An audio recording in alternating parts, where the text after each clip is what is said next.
I don't think so yet. Okay. Well, we're going to go ahead and get started. Hopefully, Kayla will get her stuff worked out. Wait, I can hear things now. Sorry, Okay, you were good. talking to me. I was confusing all the Kaylas, but I was talking to you. Thank you. Awesome. All right. Well, we have a thank you guys very much for coming to this meeting. We swapped the topics on everybody after the last time.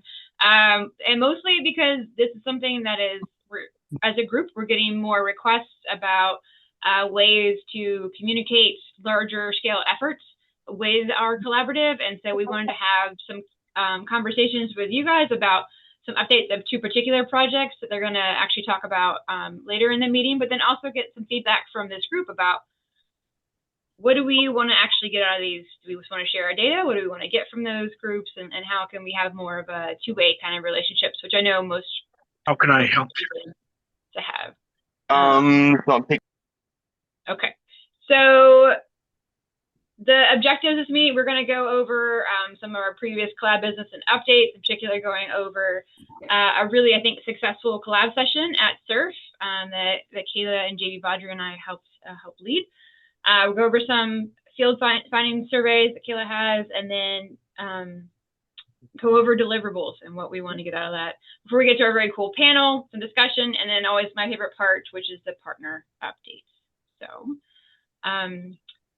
normally we do a brief round of introductions. We have like almost 50 people here today. So maybe we'll do, if anybody is new and wants to kind of introduce themselves, we can try it that way. So anybody— Can you put your name in the chat too? Anybody new? I can introduce myself. I'm joining as a speaker. I'll be presenting on Seagrass mapping project that that we're working on. But I'm Peter. I'm with the Nature Conservancy. My title is Global Climate Project Specialist, but I work across a couple different projects. One being the Seagrass mapping project that I'll present on later. Yeah, based in California, and I have a background in marine conservation. And coastal resilience, that sort of thing. So happy to be on this call. And thanks for the invite, Jesse. Yeah, thanks for coming, Peter. Appreciate it. Thank you. Anybody else? Yeah, I can introduce myself as well, Jesse, because I know you invited me to this week. My name is Megan Kofer. I'm with the EPA's Office of Water. I do a lot of satellite-based mapping of coastal systems, including seagrasses. Recognize several names and faces on here. So excited to be here and to learn from you all. Awesome. Thank you, Megan. I can go next. I'm Nusrat. I'm with the Massachusetts in Luffy program. My most experience was in freshwater ecology. Now I'm interested in coastal ecology. So that's a good learning curve for me. And it would be a great platform, I believe. So I joined. Awesome. Thank you for being here. I can introduce myself, if that's okay. Yes, So I am Nick Thetos. I am a CEO of a company called Coastal Technology Corp. We have developed, tested, and patented a whole bunch of different technologies that are tools that restoration professionals, NGOs can use to help increase the success rates of living shoreline, of allowing SAV to regenerate in areas. Our systems are being used right now by U.S. Fish and Wildlife and Ducks Unlimited to restore SAV regeneration at Garrison Track in New Jersey, and they're going to expand that to Barnegat Bay and other areas. They're also going to be using them to passively seal mosquito ditching. And I leave it at that. I do have a presentation I can share later, or I can email to whoever might be interested. Thank you. Great. And we'll be in touch with you after how to share that with the collab. Thank you very much. Thanks for coming. Thank you. Anybody else want to introduce themselves? I can introduce myself. Great. Ashley Park. I'm a biologist with Fisheries and Oceans Canada, and I'll be giving a presentation later, so I'll let everyone know about the work we're doing. So you're not Max, you're doing it, Ashley? I'm sorry, we can Max, fix that in there. No worries. Max and I are both going to be doing it. Oh, perfect. Okay. Well, we'll make sure to add that so that you get to, sorry about that. Great. Oh, no worries. Anybody else? I can jump in too. Hi, everyone. I'm Anna. I'm just started working with Jesse at UNCW as a postdoc, so I'll be doing sort of spatial and temporal modeling of seagrass beds and species compositions over time and space. Awesome. Thanks for making it very last minute. Anna, thanks. Of course. I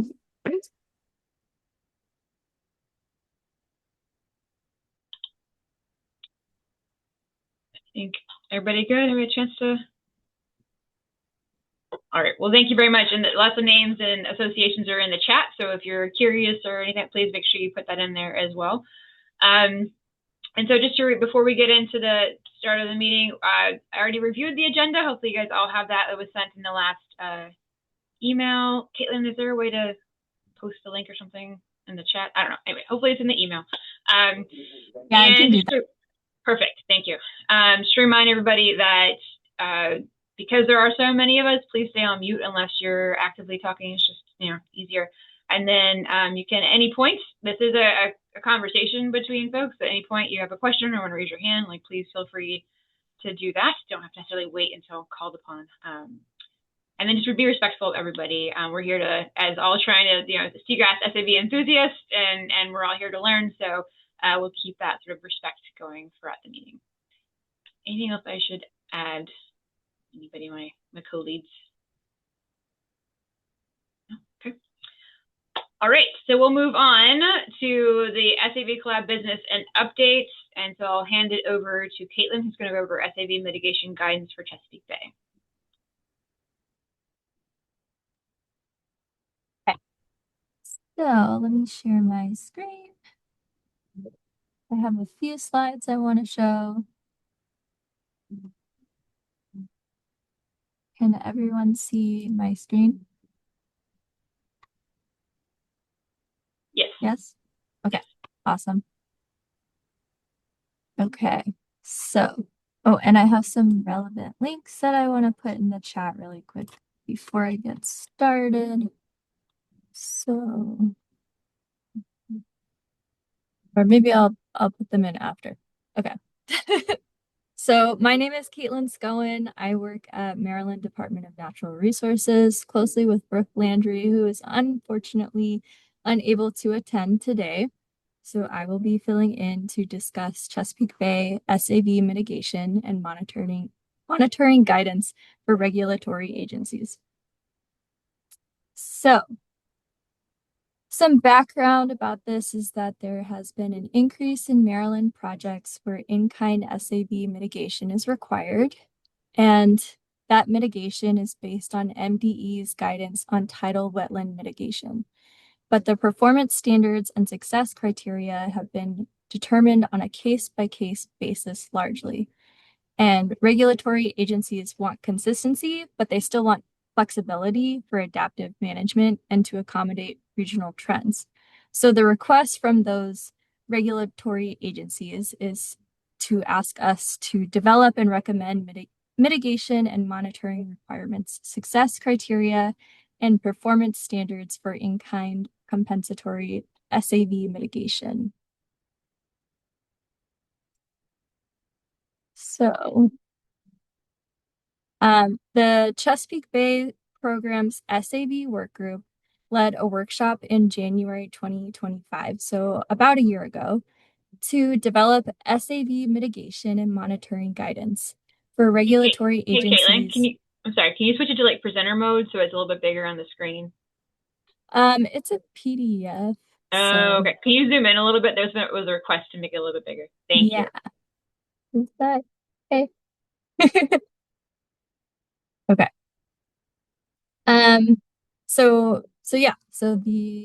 There's a workshop back in January, and it was focusing on SAV mitigation and guidance for regulatory agencies when unavoidable SAV impacts occur during shoreline construction or dredging projects. So the workshop included members of the SAV work group, So regulatory partners, SAB restoration practitioners, and environmental consultants.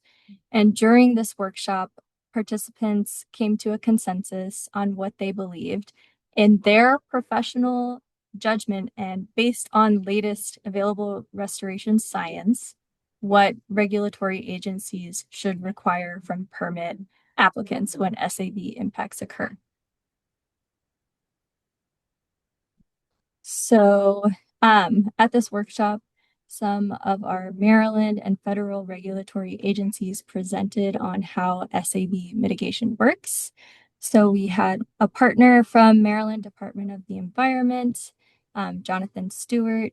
We also had Jonathan Watson from NOAA Fisheries and the Board of Public Works Wetlands Administration. So specific questions were posed at this workshop. Here is a list of them, and I wasn't planning on going in depth with any of these questions unless anyone has any questions, but these are some of the things that we've been asking those experts. And so then additional next steps were identified moving forward. And really what I want to talk about today is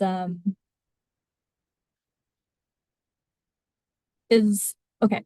So the SAB work groups workshop was then closely followed by an East Coast SAB collaborative meeting on SAB mitigation. And during that meeting, it was suggested that once the Chesapeake Bay guidance was complete, that the collaborative membership review that document and determine if they'd like to adapt it to the broader East Coast audience and offer an updated version as guidance from the collaborative. So the SAB work group has completed that workshop report and the guidance document, which I will make available in the chat. And I'd like to note that this guidance is completely non-binding and it's purely recommendations. So at this point, we want to share the guidance with you all and use this opportunity to determine how to proceed with it. So this is an open question to everyone. Do we all still want to adapt it to our purposes?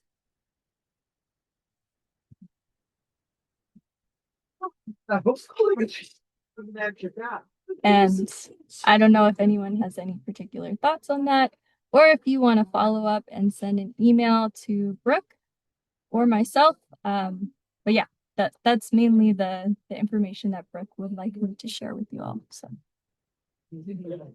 Thanks, Caitlin. Appreciate that. I think it would be, we'll let everybody share it out. And then I know that was something that folks were eager to hear about when we first talked about it. So we'll share it out and then bring it up as another way to, as a future meeting topic, right? I think that would be good. Awesome. I'll put those in the chat. Phil, your hand's up. Yeah. Sorry, I'm not on camera. I'm suffering from a really bad cold, and you guys don't want to see me. But I'm wondering, in that January meeting, did you discuss or you talked? I know it was on mitigation, but was there a discussion on permit denial? So, what level of impact would trigger a denial of a permit? I don't think so. I don't believe that was discussed, but I would. No, I was at that session, and that didn't enter into the conversation. As far as Phil, you're thinking a tipping point at which a permit would be denied if it had a certain level of impact. Is that? Yes. Do I understand? Yes. Yeah, that was not part of the conversation about regulatory decisions. It was more to start providing a framework for what points to actually consider, because those weren't in development even at that phase. So I think it was a starting point, and we didn't get to then how that relates to them, whoever that might be looking at permits. It would be, I think, and maybe this is the group, but I think it would be useful to have a record of permit denials, because I suspect they're few and far between. But it would be helpful to all of us on the regulatory side to have that history. definitely. So we can put that together as a write down as a note, as a possible thing to look into, and keep kind of organized in some way, shape, or form, and move forward on that as far as a tipping point at which permits should be denied, and then a record of things that have been denied in the past. I think that's something we can definitely either have a whole meeting talking about, or we can at least put out like, hey, here's a link to maybe fill out this database. I think I agree, that's really important information. Any other questions for Caitlin or Z or anybody who was at that meeting?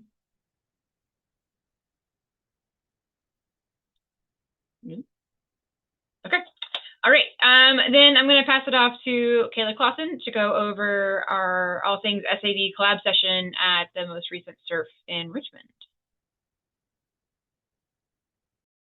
I also have some slides. I'm very visual. Can you see my screen? Okay, cool. Oh wait, this isn't the one I wanted to share first. I have two things to talk about. Ta-da. Okay, not better. Okay, first things first. Yeah, we have a SURF update. There was a collaborative session on all things SAV. And here's a picture of Jesse, Jamie, and I. There was about 80 people that were in attendance for like the bulk of it. So that was really a bigger output than we expected, which was really exciting. And like I said, it was interactive. So you can see like we got people up. No one was sitting down. It was an hour and a half. People were moving around, talking around, and we had some really great activities that we did that I'm going to share. There is, I have a QR code here because I found this incredibly valuable and I had no idea that it existed, but Jamie uses this platform called Liberating Structures, and they have a variety of different tools and things laid out that people can do to get people up around and moving. So that's what we did. And the first one that we did was called 2510 crowdsourcing. We kind of modified it a little bit, again, because we had more people than we anticipated. But the idea is to have we pass out index cards and pencils, and we had everyone individually write down an idea, like an idea or challenge for SAV, just whatever that was in their mind for them, and then come up with a first bold step to kind of achieve that or fix it or accommodate it, whatever it was. And then the fun part happens when you pass your idea around. So you give it to one person and that person passes it around. And we had a few minutes where people were just passing your idea across the room, and it would stop randomly on someone who would read it, and they would give it a score from 1 to 5, 5 being good or like the best idea they've ever heard, or 1 being like, oh, okay, maybe this isn't the best idea, and step. It got a little crazy. We ended up only doing it 3 times, and then we ended up needing to average scores. So what we did is we collected all again, and the point of this is to get like the top scored ideas for like what everyone in that room is valuing the most in that moment. So what we did is we kind of, in the next part of it, Jesse was in charge of kind of just doing the partner updates. So everyone had a chance to kind of come up and share what their program or organization was working on and what they had to share with the group. And while that was happening, Jamie and I kind of looked through everything and tried to identify like the highest scored cards. And we pulled together, there were some like themes that were popping out that these groups were in.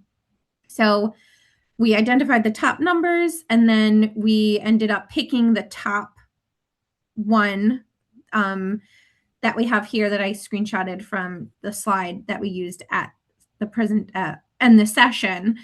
And we kind of broke down, these were like the 2 top scored things. And then we had another activity that was called, in the liberating structure world, it's called 1, 2, 4 all. We again modified it a little bit. We did 2, 4, 8 all. So it's essentially you have partners pair up, and then those 2 partner groups pair up, and then those people partner up, and you get a larger group. So based off of those topics we had a mentee poll that those kind of got decided upon that I had starred. Then we had people kind of break out into these smaller groups that grew and grew after a few minutes so they can come up with, you know, more fine-tuned ideas. And then everyone had someone come up and share their ideas that Jesse took notes on. So we have all of this information. We have all of these cards, and we have all of the notes from this meeting. Which brings me to at the end when I was like, what do I do with 80 cards with all these ideas and all these notes? And I know, Jesse, you're going to talk about deliverables as well, but, you know, we kind of wanted to ask everyone what they think they wanted before we assumed that people would want this information. So I did make a Menti that people can vote on for, like, if this is like, would people want this? What would it look like? Or like, no, it's cool just to hear this update and that's it. I know we're going to talk about more about deliverables later, but I can start this poll, and I have, let me press start. People can scan the QR code and I will drop it in the chat so we don't have to stay on it and people can kind of do it as they want. And then we can come back to it later. But I think, oh, I can get out of this while people still actively vote on it. So again, we kind of were like, would the collaborative want something tangible from this?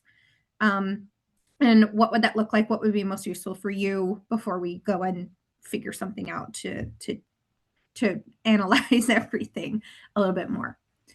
So I will have that going. And then if it's okay, if anyone has any questions about it, I can answer a question, or Jesse, or I don't know if Jamie's on today. So I do want to say, I think we will, at a minimum, post sort of like a summary of it. I think it is good to have that. And I've had a couple of requests, sort of people following up, sort of like, can you send us, to us folks in the Gulf Coast, can you send us like a summary? But it would be really great to hear. Kayla, I think it's awesome what everybody else really wants out of it. And I just want to say thank you to everybody who did participate. We had a few people walk in the room, and when we handed them a pencil and a index card, we're like, nope, and turned around and left. Because, it's not everybody's bag to like have to meet people, interact at a conference. Like, I get that. But for the 80 plus people who stayed the whole time, the hardest job we had, I think Kayla was trying to get everybody from stopping to talking to each other, having such a good time chatting about ideas. Like that was a great problem to have. So I think we had some really great discussion. I just want to say thank you to everybody who actively participated and made it so much fun. So thanks. It was fun. We promise. Okay. It was fun. It was fun. Yeah. All right. I'm going to switch gears a little bit because I'm back to back on my updates. But I also, I've been bugging everybody, so you probably got an email or two or seen this from me. But I am working on collecting East Coast specific information on field findings for SAV. This is a big slide that I kind of put together to try to like really help get my idea across. But essentially, for those of you who don't know me, I'm with Delaware, and you're not sharing your slides anymore. Are you I took it off. Well, yeah. Okay. How did that happen? Okay, here we go. A lot of words on the screen for me to just talk.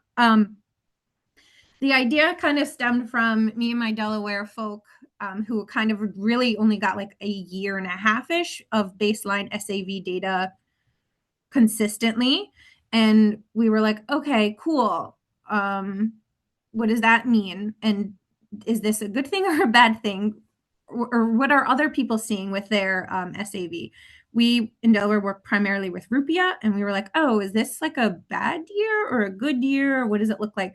Which prompted us to reach out to Maryland folk and Jersey folk just because they're the closest states to us. They also work with Rupia. And then I was like, whoa, it would be interesting if we could figure out what the Rupia was doing across the East Coast and everywhere. Is this like a good year across the board? Is it just us? Do we need to be worried about this? Or is it just something that's happening everywhere? And then we thought that would be helpful to get information for other species. And then maybe it would be something that everyone would find useful, because why not?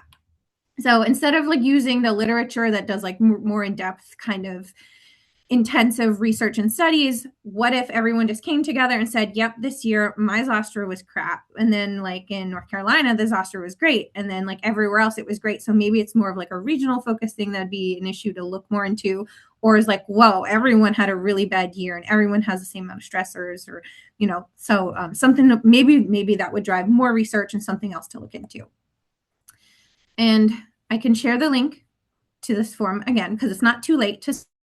And I think I actually got 2 more today, which is, but really the questions is like, where along the coast are people looking at SAV and actually tracking it? And like, what are they covering? Are they covering, looking at spatial coverage? What are they monitoring? Are they monitoring the peak biomass? Are they monitoring when things start to grow and when things die back? And what stressors are people accounting for? Is the temperature getting really high? Is someone having a lot of bad algal blooms? Does a big storm come through, ruin everyone's restoration project?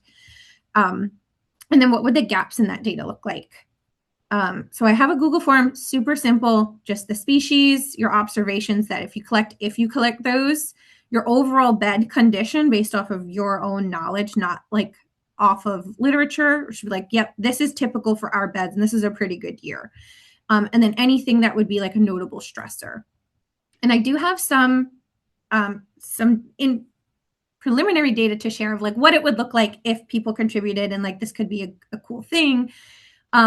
We have 9 states with 10 entries. There's, like I said, there's 12 now, but when I made this, there was only 10 entries. And we have spatial coverage from Maine down to North Carolina, so that's cool. And then that was across 4 different species that people kind of said that they were monitoring and they had something to share. And then for the overall bed conditions that people shared, there was a good mix of, some people saw really poor stuff, some people saw really great stuff happening. So I made this kind of like heat map of like what people and where, and I kind of tried to do this one like latitudinally to see like maybe if that would be something cool to look into. Again, there's only 10 entries here, but again, like if this was at scale, this would be something like really interesting to kind of visualize and see. And then I have also just like the common stressors. This is the number of like the stressors that people were kind of identifying that was happening. Most of it was like heat related and then like turbid water. So I think, again, this is just interesting to see like heat stress across the board. Maybe that could relate to something else to further investigate or not. So I have the QR code here. I will drop the link in the chat. If anyone has anything to contribute to it, findings, I can, further modify it. And then again, from like the deliverable standpoint, like I find this valuable, so I will continue to do it. But if other people would find value in it, I could make it more of a point to like share information, make a report or whatever it would be. So again, I didn't make a mentee for this one, but I'm always interested in feedback and hearing what other people think. If this is just something that I need to focus on for my own fun, that's fine too. But if other people want it and think it's interesting and want to contribute and want to learn more, I'd love to know, because then I could definitely scale it up if that's of an interest. But yep, here's a code just to the form, and I will also share the form in the chat. And I think I'm done talking for now. Thanks, Caitlin. That was really that's actually to see it all come together like that, like the 10 points that you've done. I need to submit my data. Sorry.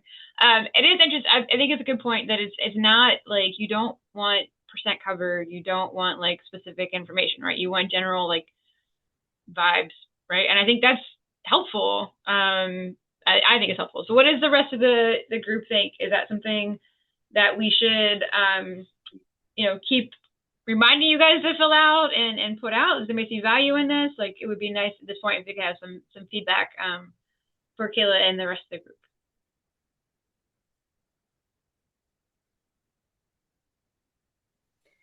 I just have to apologize that I haven't filled it out yet, but I think it's a great idea. I love it.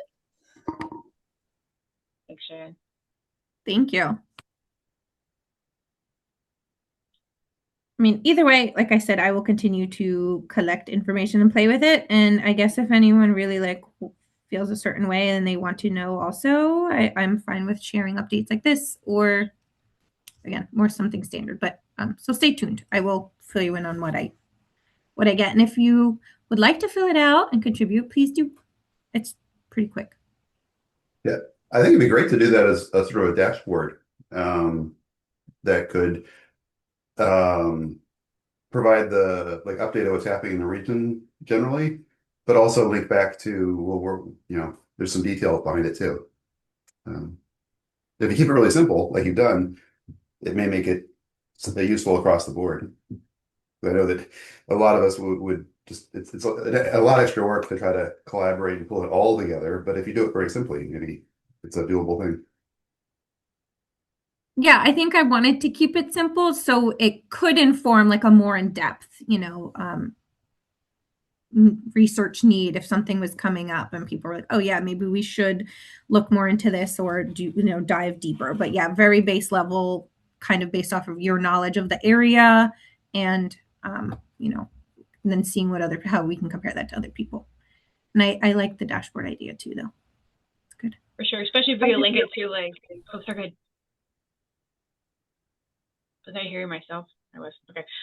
You can, I think having the dashboard is really helpful. And then if we can have a link in there, maybe on the form, if it isn't already, obviously I haven't done it, so I don't know, is if there's a link to your data somewhere, like the VIMS report or the APNIP, their data page, or Maryland, wherever, if your group has a report where it's like, here's our vibe, so here's the actual data that you should look forward to. That might help people who are using the dashboard to kind of get a broad stroke and then want to dig in deeper.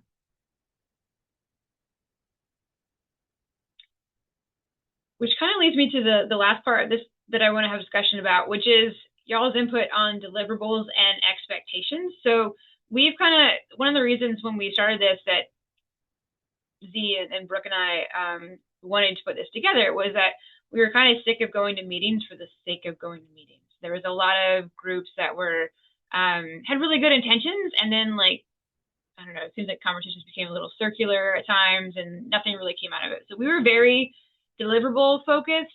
It's actually something I learned from Judd at a World Seagrass conference. If you don't have a deliverable, nobody cares.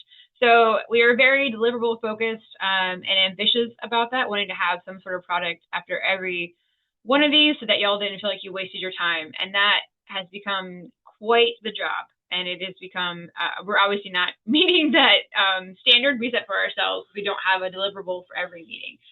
We wanted to actually stop thinking about what we want and see more about what the group, what the collab actually wants. So what do you need in terms of deliverables is the first part. And then the second part is, are you willing to help with the deliverables? So part one would be sort of like, what kind of deliverables do you guys actually need? If you go to the website, you can kind of see what we've already put out, a great sort of file on some of the policy related information, some reports we have about specific things. That's kind of the two different types we've put out there.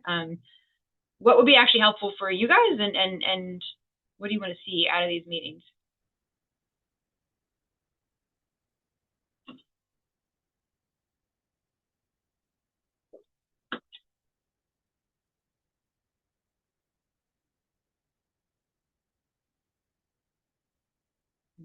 Yes, Jill. Oh, there we go. Yeah, thank you. So I generally love these meetings. I think that the topics are well curated, and I think they respond to what the steering committee is prioritizing and what the greater group is prioritizing. So I really, really enjoy them in that way. So I would say keep going with that model if you can. I know it takes your time too, but something else that I think could be helpful and useful, at least I would like it, is if there was some other space to interact with everybody that's on this call and in the group. We're trying something out in Massachusetts, like a web-based COP, which is very much like and modeled after Dave and others mapping, SAV mapping COP that's on Discourse.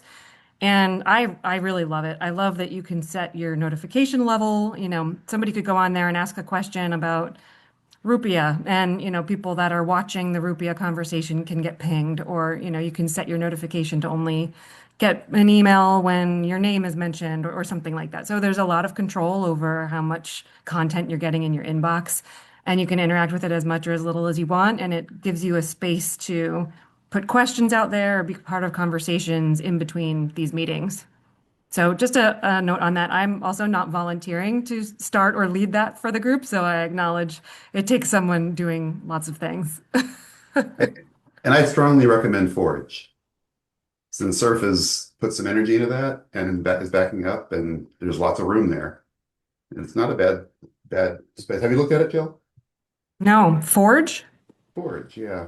It's a Surf. They're about to roll it out. I was hoping they'd roll it out before the conferences here, but I think they're going to roll it out very soon. And they're not limiting it to just Surf members. So we're moving over there from Discourse. Interesting. Yeah, where did you land? Also Discourse. Discourse, okay, yeah. Yeah, FORJ is Forge, and it's one that Surf's on there. Dave, so you guys have moved over and you like it so far, Dave? I mean, it seems a little bit more modern than Discourse. Perhaps a little bit easier to use. It's not as full featured. It's not open source the way Discourse is, but you have to have some skills to use the open source abilities in Discourse. So it's the fact that hopefully it can be used across Surf, and a single login will work there, so you can interact across topics. Seems like a win-win. It's just a question of where you want to be and getting people there. There's so many places you could be these days. And things seem to keep reverting back to email. So I don't know what the answer is there. Well, that's a great suggestion, Jill, and thanks for the Forge suggestion, Dave, especially since it's open to non-Surf members. I think that would be kind of nice that it's inclusive like that. We can definitely bring that up for our next steering committee meeting as a way to kind of like meet and chat and communicate off besides our meetings here. So that's a great suggestion, Jill. Thank you. We can definitely add that to our agenda. So thanks. Paul, your hands up.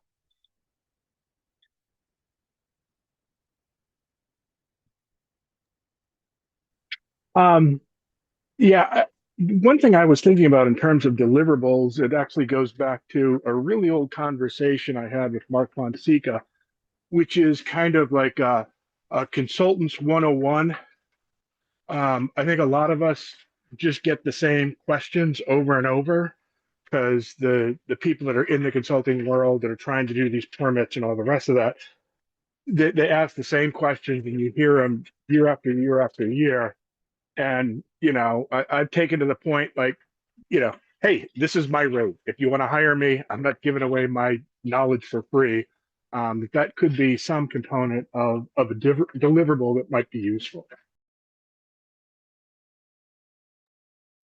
So are you thinking like an FAQ for them, or like a list of people what your expertise are? So I think I'm not understanding exactly what you're saying. I'm sorry. So a little bit like an FAQ, Okay. because there's so many like, where should I find this information? All these other kinds of things that are just like, well, do a literature search or actually do some of the legwork. Don't just immediately email or call somebody because they say that they know Seagrass, and expect us to spend 2 hours telling them what they should know. And so from the perspective of like a deliverable, quote unquote, that could be something that's useful for practitioners. Great. Yeah.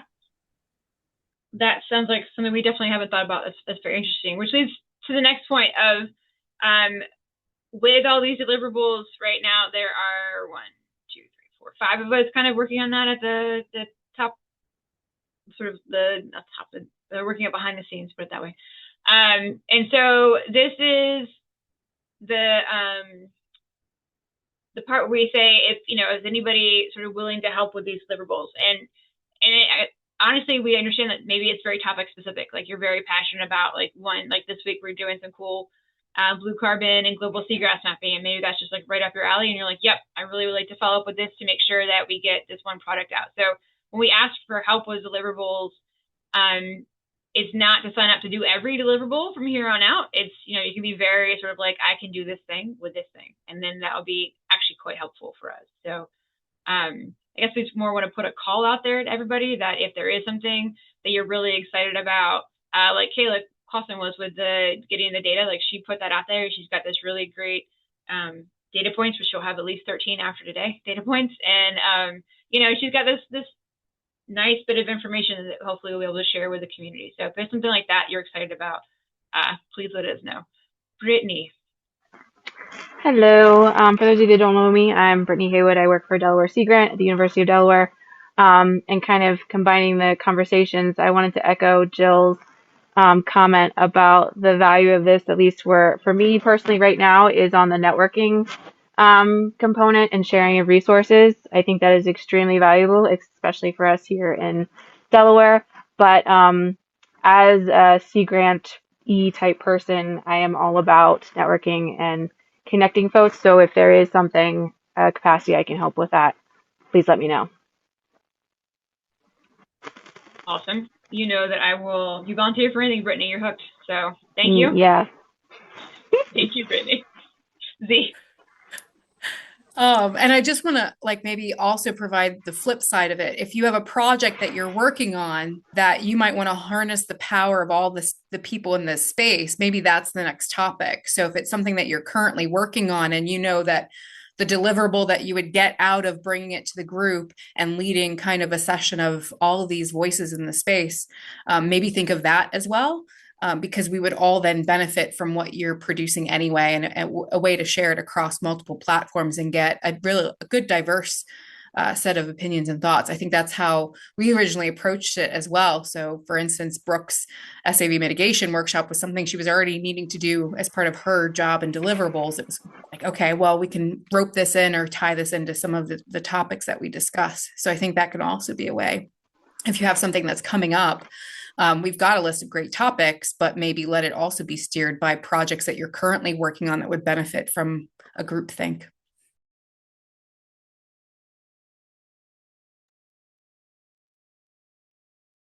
Awesome. All right. Any other thoughts on deliverables?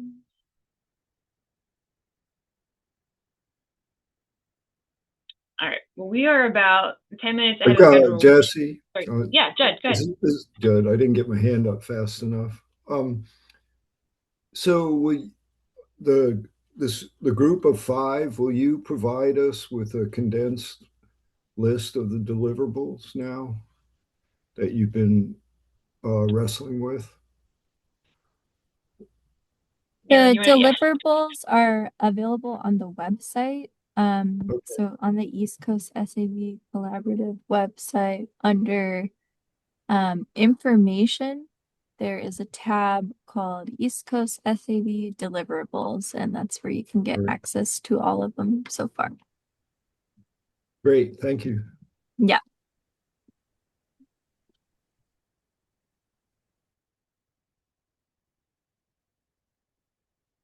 Any other? Cool. All right, yeah, please definitely take a look there. And I think, Z, your point, you know, this collaborative only works because I think everybody, like, because we're talking about topics we're interested in. And so please, if you're interested in something, I bet you there's like 10 other people here that are also just as interested or eager to learn too. So, you know, please don't hesitate to be like, could we talk about this one meeting? I think that'd be awesome. All right. So we have learned over time that we apparently need to give you guys breaks for a 3-hour meeting. So we're going to go ahead, and I know we're a little ahead of schedule, but I think all of our speakers are here. So we'll go ahead and take our 5-minute break now, and then we'll come back around like around 1:50, 1:52, and then we'll get started from there. Okay, so take a 5-minute break, and then we'll come back and get into our panel presentations.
All right, that's been about 5 minutes, so folks could start coming back. And let me know that you're back by turning your screens on for like a second. I just wanted to know, Jesse, does that look good? Yeah, I can see it. Okay, That's awesome. do you want me to take it off? Or No, that's great. Is that solid spadix? Yes. Ah, so pretty. I know. No, it looks great. You can keep it up. I'm just going to do a brief intro, so thank you. Yeah.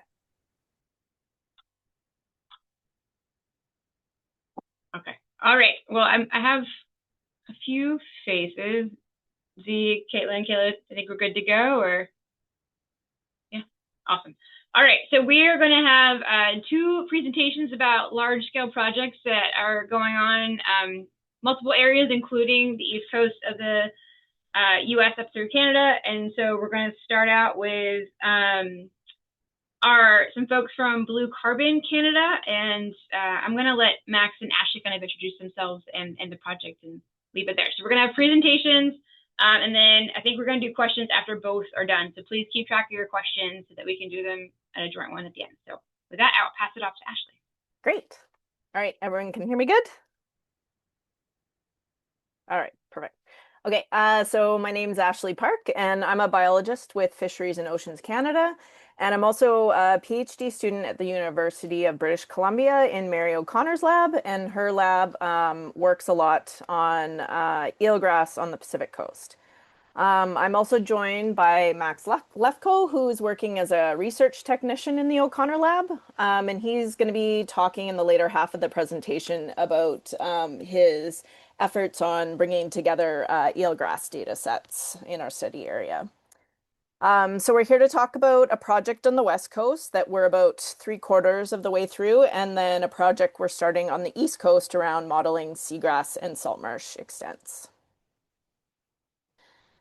So this project is primarily based around the objective of nature climate solutions. So they're quickly becoming an important component of national climate mitigation strategies in Canada, with the idea that by conserving or restoring ecosystems, we can enhance their natural carbon sequestration processes to a degree that impacts atmospheric concentrations of CO2.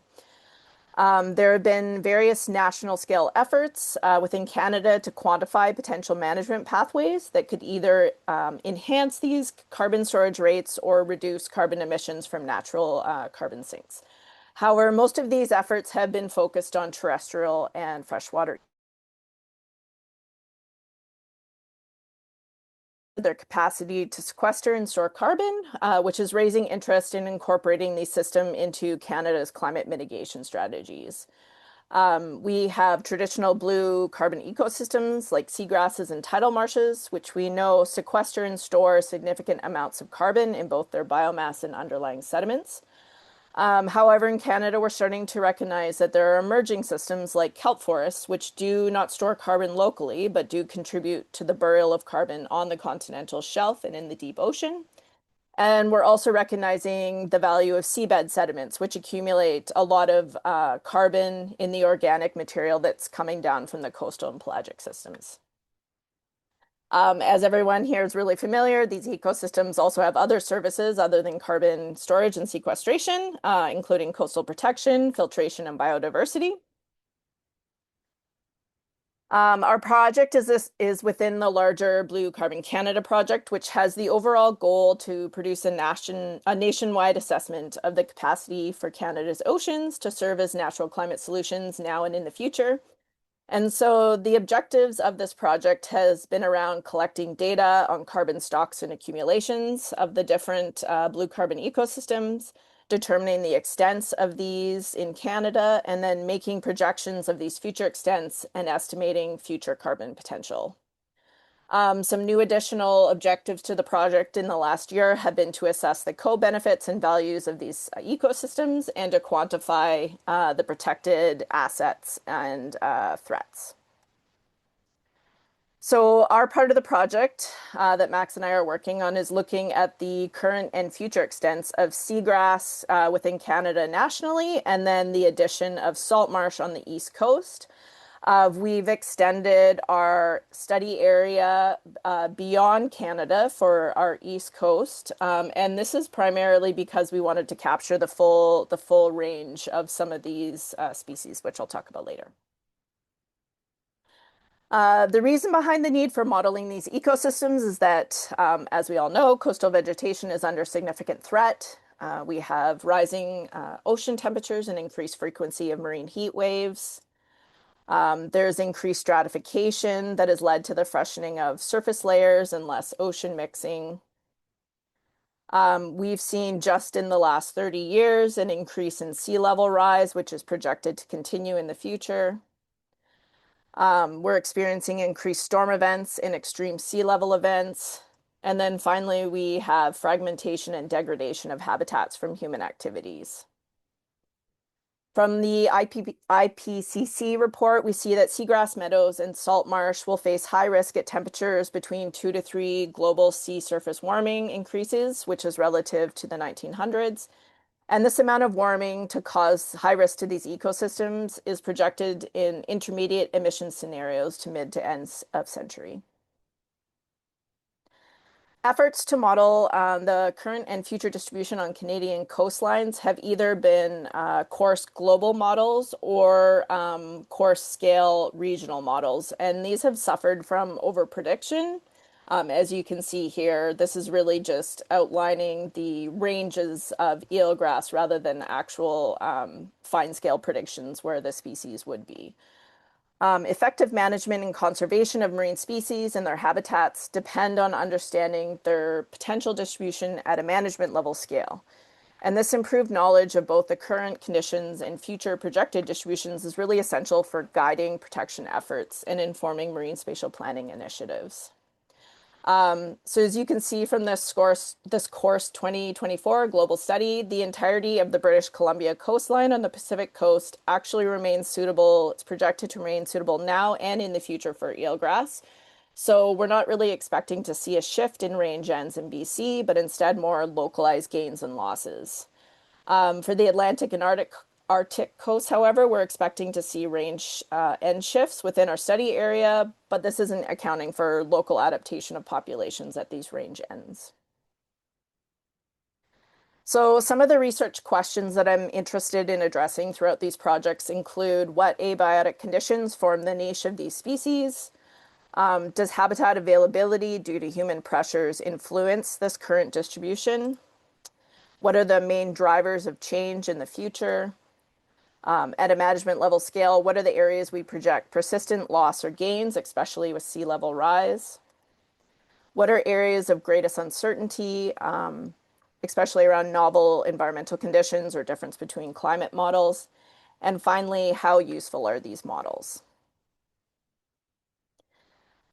So we want to know where seagrass and salt marsh is in Canada, and we have a long, complicated coastline in Canada, and we can't go look at them all. So to get a better idea of the extent of these systems, we can use species distribution models, or SDMs, as I'll refer to them. So we can make predictions of the likelihood of occurrence of these species into unsampled areas. A really first important step is defining the ecological model. So I've spent time mapping out the key drivers that influence seagrass. So here we have an eelgrass system as we would see it on the Pacific coast of Canada. And we also wanted to map out how seagrass provides ecosystem services and connects with surrounding ecosystems. So you can see here the blue icons are the different drivers, and then we've tried to visualize some of the energy and nutrient flows in the system, as well as some of the other species that are present. Global wetland areas declined by nearly 50% compared to pre-industrial levels, which is driven by the threats that I described earlier. And so here we have a diagram that we've made that captures the major stressors affecting seagrass systems, including climate change and sea level rise. And so this sort of mapping out of these stressors can really help to illustrate how complex these interacting pressures are and why they could contribute to uncertainty when we're making these future projections. So now that we know we have some sort of idea of what our ecological model should look like, we can build our data model. When we build SDMs, we need both the species data and also the environmental observations. And if you don't have environmental observations, then we need to use modeled environmental layers. So we go and we can extract the environmental values at each of our species observations. So for the Pacific coast, we've developed our species distribution models all with fisheries and oceans dive research data. So you can see here in the lower figure, we've extracted these observations, the environmental values from all of our observations, and then we can actually build a table of where the conditions that we see species and the conditions that we don't see species. So this allows us to build these species environmental relationships, which can allow us to determine a species niche. So in our case, we applied generalized linear mixed models, incorporating a random spatial field to account for spatial autocorrelation. Once these models are trained, we can then take our predicted environmental layers for an area, and we can generate coast-wide predictions for each species, mapping their expected distribution across a study area. So this is an example here is the predicted distribution of red sea urchin. Here is our map for eelgrass in BC. This is a relative probability of occurrence map. The dark green areas are areas with high probability of eelgrass, and the yellow areas being low probability. For the province, we've also created a percent cover map, which is helpful to identify where dense eelgrass beds may be, which would be areas of greatest carbon storage. We also have relative variable importance for this, and you can see that the geomorphic variables, which includes depth, substrate, and slope, are the main drivers of eelgrass distribution, and we only have minor contributions from atmospheric and oceanographic variables. Because these models feed directly into marine spatial planning and oil spill response in BC, it's important to understand how useful and reliable they are. So to test this, I ran several types of validation. And I'll just go through this quickly, but we first use spatial cross-validation, where you take where the model is repeatedly trained on most of the data, and then you test it on the remaining portion. So models in BC performed well.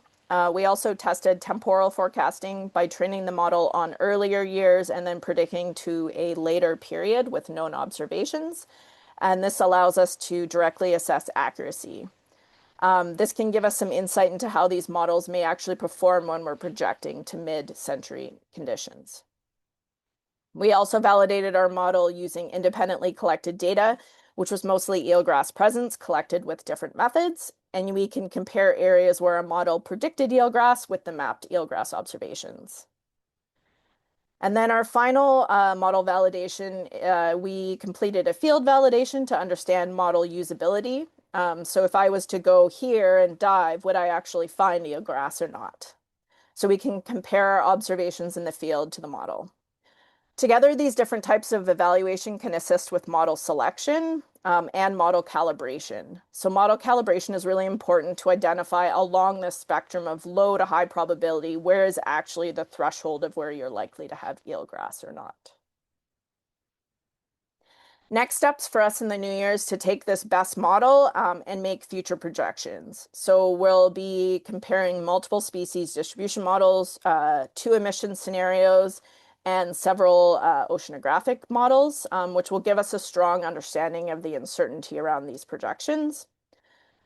We know for eelgrass and other submerged aquatic vegetation that sea level rise is a key factor. So as water levels rise, eelgrass is expected to shift landwards, but in areas with hardened or modified shorelines, that landward movement can actually be blocked, leading to habitat loss. So using Sentinel-2 imagery, we're mapping shoreline modification at a 10-meter resolution so we can identify where eelgrass is likely to be squeezed out in the future with sea level rise. The next phase is to develop East Coast SDMs. Within our study area, unlike the Pacific, there is the potential for shifting range ends with climate change.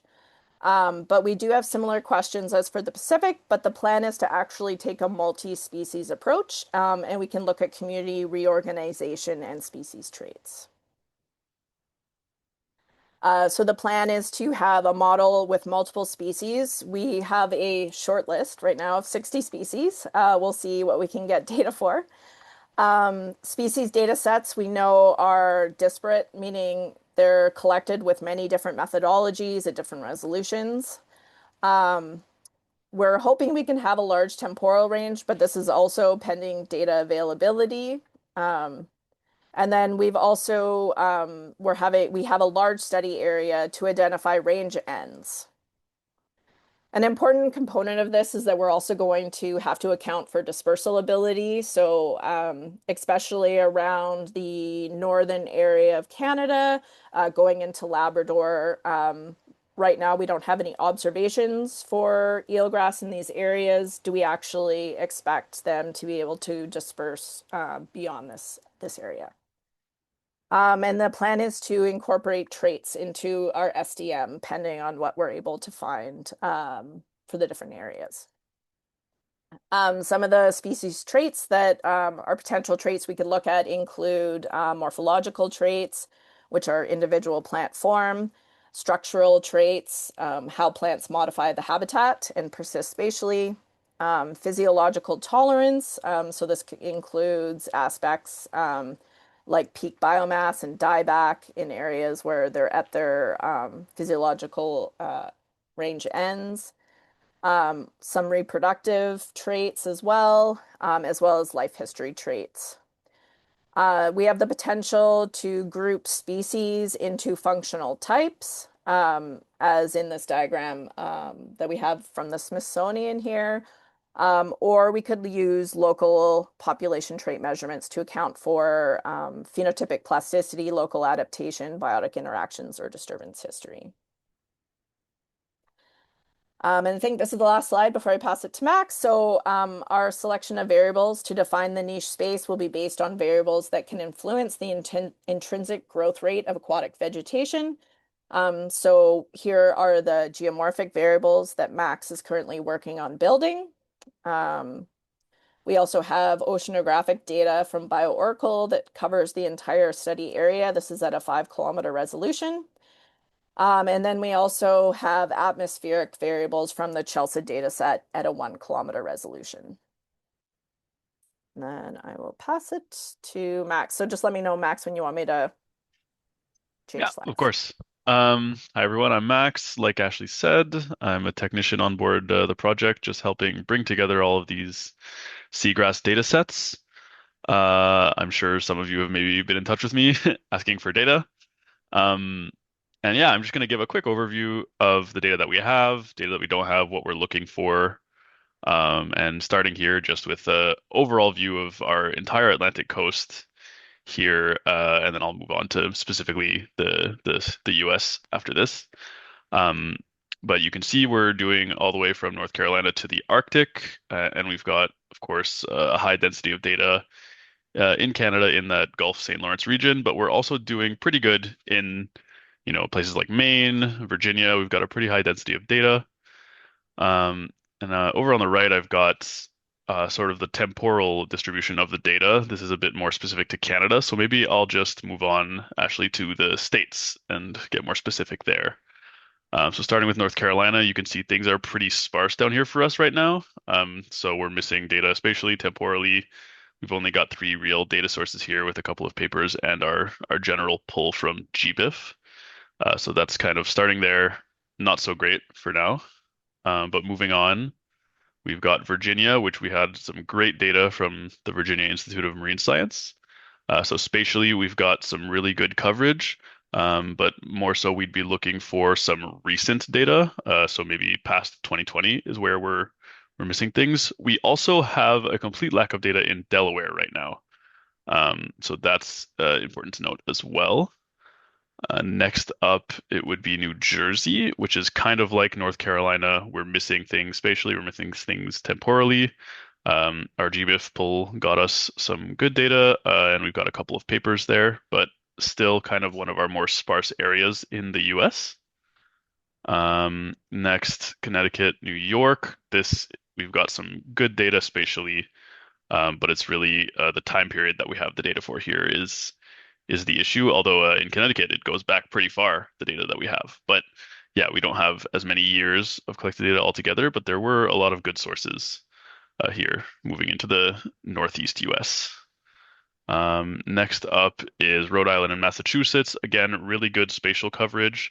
Temporal coverage is lacking a little bit. So in the older years too, is what we'd be looking for. So things that were maybe pre-2010 would be helpful here.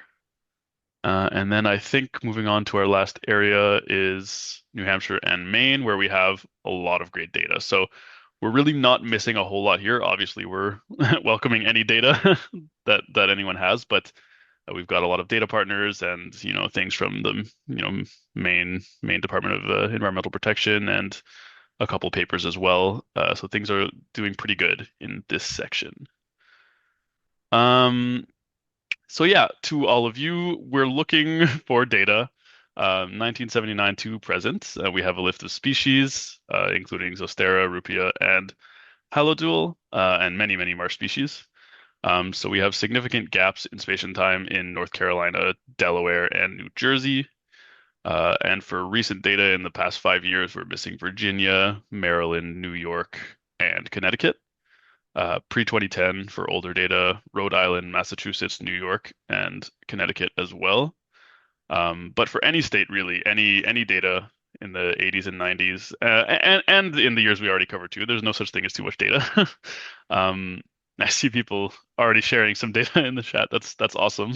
And yeah, we're open to absence data. We're working at a scale of 100 meters for all of this data. So if it's reliable, we're happy with that. And yeah, we really just require at least the year that the data was from, and obviously the latitude and longitude, and if possible, some information on how it was collected, whether it's field survey or aerial imagery. And we're really open to almost any format, CSV, points, polygon, line. That's all good. And yeah, this is, I don't know if you want to expand on this, Ashley, but looking into species trait data. Yeah, I mean, I think this is something we're just exploring now. So we're really interested in what information people are collecting and if there's something that is collected similarly across the whole study area. I don't even know if that's possible yet, but we're just wanting to see if there is potentially a trait that we could add. I think this would be really useful for capturing range ends, especially areas where eelgrasses or these species are maybe changing their times of peak biomass or die off to actually be able to withstand these more extreme temperatures or events. That's definitely traits we're interested in including. Max is also going to be building a substrate data layer. We're not exactly sure what that's going to look like yet, if it's just going to be, soft versus hard. But we're interested really in any substrate data that people may have. And then once we sort of look at our data, we can assess what's possible to create across the study area. And then I really wanted to say we are very open to this being a collaborative project. Especially, we don't want to be generating predictions that are not useful to you and that don't make sense and they're not accurate. So we're really looking if anyone is interested in collaborating and being a part of our paper, interested in reviewing the predictions in your area. So we're interested and open to any type of collaboration like that. And then I just wanted to say, here's my contact information and the Blue Carbon website. And then maybe I'll just go back to the data ask slide to leave up. Oh, no, sorry, we're not doing questions now, right? Jesse, is that right? We can do a couple questions. I do want to make sure we have time to the end. We keep it up so we can, I think Phil may have a question and then we can bring it back up later. But yeah. Sorry, go ahead. Max, good to see you again. I'm kind of struck by your indication that Maine is flush with data because that has not been our experience. the mapping data for, and Cheyenne, who's on this call, can speak to this. There's only 3 data time points that I'm aware of that has done mapping in Maine. So I'm curious as to what all those data points actually represent that you put on the chart. Interesting. I'm happy to have a look at that. And I think I have your contact information. I can look into that further. That's yeah, surprising. Maybe it's our pull from GBIF or something along those lines. I'd have to look into it real quick.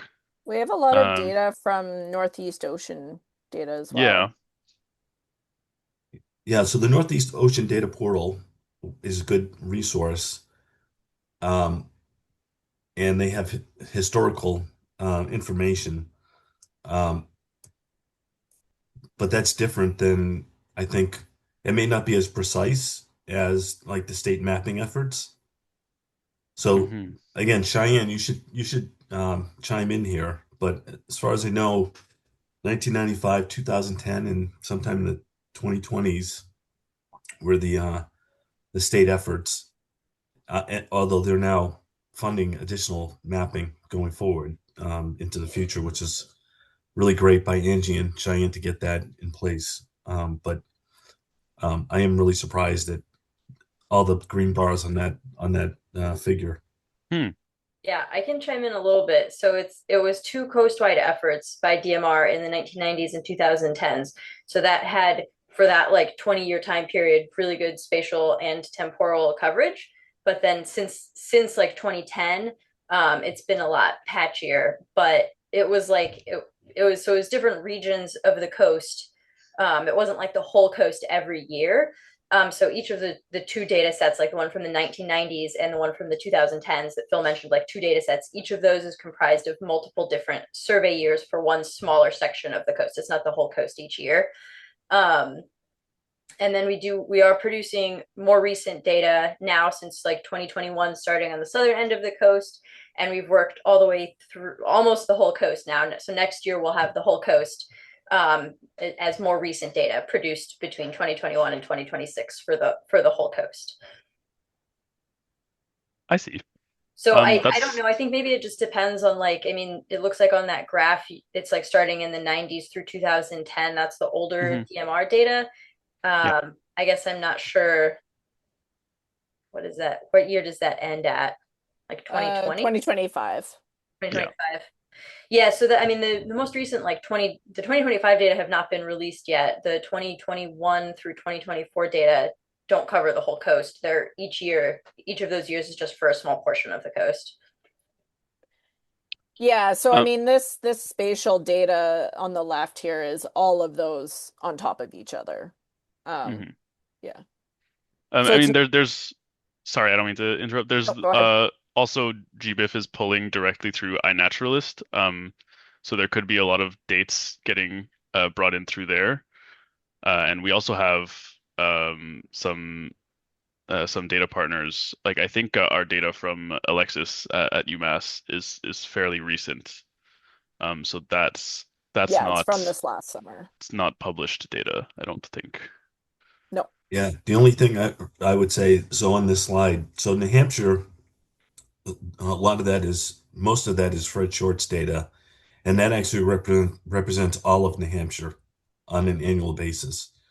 And so that's not really equivalent to what you're seeing in Maine. So putting them together is a little bit misleading. Oh, our intention here is just to show data cover. And so mapping efforts, when we're actually building the species distribution models, we account for year. And so we match the year to the environmental conditions, like we match the present to the environmental conditions at that time. So here we're just showing what our coverage is across the area, like that we have been able to work pulling together over the last few months. Yeah, so it does not show, what points in time data was collected for what areas. So we definitely have data gaps. So yeah, maybe that's a bit misleading to say we have great coverage, great years, because we're not really showing here what years, what data is from on the map. Great. So I think this is a good conversation. We'll keep it going. Any other questions, please write them down so we'll bring Ashley and Max back up after Peter's had a chance to give his talk. I think it's great. Keep any other data sets. If you put them in the chat, we'll try to make that available as well, and then also reach out. But for now, we will switch gears to focus a little bit more on mapping. So Peter, if you're ready, you can unmute and then share your screen if you have slides. Sounds good. Can everybody hear me all right? Yeah. Okay, great. So thank you, Jesse, and everybody for giving us space to speak today. Really excited and sorry about the light. I'm not in a sauna, just I'm in a new room and the lighting is very warm, but not that great for Zoom. Yeah, just really excited to speak and share the project that our team is working on. And so I'll be giving like a bit of an overview, and then I'm actually going to tag in one of the technical leads for the project to kind of give a bit more detail on some of the methodology behind the work that we're doing. So yeah, so this project is called a blueprint for scalable seagrass ecosystem mapping. It's co-led by our technical partner, Earth Genome, Nature Conservancy, who's sort of playing this, like we often do, like a convener, and also offering science as well. And then our academic partner, Florida International University, which is funded, and this project is funded by the Allen Family Philanthropies. Yeah, before I go to the next slide and get into the details, just I wanted to note here the blueprint and scalable are two like kind of keywords for this project. You'll see that a lot. And the idea here is, we're trying to set the groundwork for a process that will live on beyond the term of this grant, which ends January of next year. And so a lot of the work that we're doing is sort of setting that groundwork and giving the ability for whoever wants to grow and build upon what we create. So, but what are we actually doing? So, here are three main goals. I'm going to start with the middle one, actually, the co-develop a scalable seagrass mapping methodology. So that's sort of the core of the project here, is using a foundation model to improve scalable seagrass mapping. So that's sort of a tool here, but obviously it's a tool to sort of solve the problem of mapping of seagrass, which I think maybe everybody here might be familiar with. But how that tool is applied regionally and globally is sort of where the first point comes in, the outline potential solution sets. We're really working with, we have an advisory committee. We have these regional teams in 3 different regions around the world. And we just brought together a bunch of people in a workshop really to figure out what the solution might look like and how do we apply this tool in different contexts, and for who to use it. And that third point is really, again, what I was saying is laying that foundation by providing some baseline data. So the baseline data that we're talking about here is we're working on building a sort of a harmonized data set, which will have a process for vetting and categorizing the quality of the data that we gather, seagrass mapping data that we gather. Where the blueprint here is really talking about a set of kind of training materials and just like a package that's available for people to be able to build upon this and do monitoring, mapping of seagrass in their own region. Yeah, a bit more detail here. We have the science and collaboration, kind of like what I was talking about before. So we're developing this AI foundation model. I guess like a new piece of information here is that at this moment, what we're doing is fine tuning this model in these 4 different regions that I mentioned, where we have kind of what we're calling implementation teams, and then creating maps in those regions with the idea long term of being able to create something that other regions can also use to make regionally fine-tuned maps in the area. Again, this is all going to happen through collaboration. So some of the outcomes we're trying to generate here, we have experience with mangrove blue carbon projects that show that credible maps are super important for catalyzing investment. So we're hoping to create something that could be used as like a scoping and siting tool for potential blue carbon projects, be able to catalyze investment from governments, nonprofits, that sort of thing. The better map you have, the more you can sort of do fundraising and decisions around that. And then this local to global approach is really, like we're saying, starting at this regional level, making fine-tuned maps regionally, informed by local efforts, and hopefully be able to scale that up into something that's applicable globally. Yeah. And yeah, again, engaging with the public to make sure what we're creating is relevant. I think there's like a million tools that have been built out there that didn't have the right sort of early engagement with partners, and so there either wasn't trust built, so it wasn't adopted, or it wasn't quite fit, didn't quite fit the bill for like the actual needs of the partners. And so having that early engagement with the community, with people who are actually going to be sort of generating maps at a local scale is really important for us. So yeah, what are we actually going to sort of deliver here? At the end of the project, we're hoping to have a website where we're able to host everything that we create, the models, tools, data. Like I said, we'll have it for these 4 regions, but we're hoping to create something that if you're in a different region, you could download all that stuff and recreate what we did for those areas and be able to build a regionally fine-tuned map in your area. So yeah.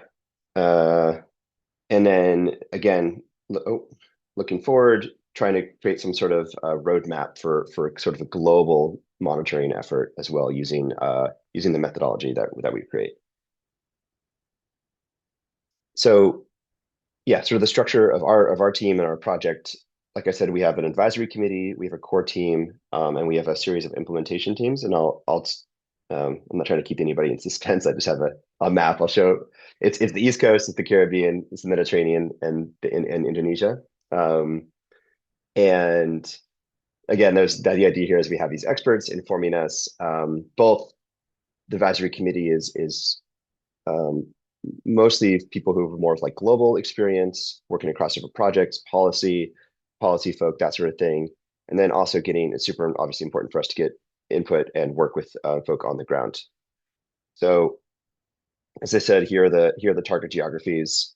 Another thing that we're also working closely with the geographies is doing a small bit of field work as well, to help fill local data gaps and provide like a fresh source of data for model training and model validation as well. And I think the other thing is sort of what I was mentioning before, where we had a really good comment at the workshop that we had where folk were basically saying, oh, if you don't involve like the government super early, even if it's something that's very useful for them, they just won't use it. So hoping to leverage our connections and these different teams to help kind of build in that uptake and adoption. Yeah, so we're getting there through these. This is sort of the general structure of our project, our different sort of workflows. The co-development part speaks to, working together through workshops, is bringing in that co-knowledge, where the actual technical aspect here is being done by our partners, Earth Genome, in creating this seagrass mapping methodology. Producing results and tools, and then again creating that roadmap for the future. So I think I talked around a lot, sort of the mapping methodology and resultant tools part a bit. And what we're using there is something called a foundation model, to try to improve upon sort of existing modeling approaches. Uh, I think it's a super cool approach, and that's sort of what Earth Genome is specialty is, I guess. So I wanted to pass it to Ben to kind of give a little bit more background and input on what a foundation model is, and why it might be really effective for this project specifically. And Ben, I'm going to pass it to you and just say next slide, and I'll change the slide. Perfect. Thanks, Peter. Great to be here in this group. Thanks for having us along. My name is Ben Strong. I'm the science machine learning lead at Earth Genome. I would imagine a lot of you haven't heard about us, so I can give you a quick little extra introduction to us and just what Peter said. But we're a small environmental and technology nonprofit. We're about 14 people. We've been around for the last 10 years. We were founded by Steve McCormick, who was a former CEO of the Nature Conservancy, really focused on bridging the gap between data and impact in the environmental space. Have been working on a number of different projects in that space. Over the last number of years, we've built out a core competency around AI applied to remote sensing data in order to help create usable data sets and then tools around those. So building out things like Amazon Mining Watch is one of the key examples there. Tracking illegal gold mining in the Amazon and then helping put that data into the hands of the right folks in order to drive impact on that problem. A couple years ago, we started to work more in the space of foundation models, which I'll explain a little bit here. And I think that's the key competency, one of the key competencies that we're bringing to this collaboration. I'll go ahead and admit from the beginning that I'm not a Seagrass remote sensing expert. So I've been trying my best to get up to speed and really relying on talking to lots of different folks like those gathered here in order to make sure that the work that we're doing is applied in the right direction. So thanks for having us along and providing any thoughts or feedback you have as we get into this. So yeah, go ahead and flip to the next slide. Thanks, Peter.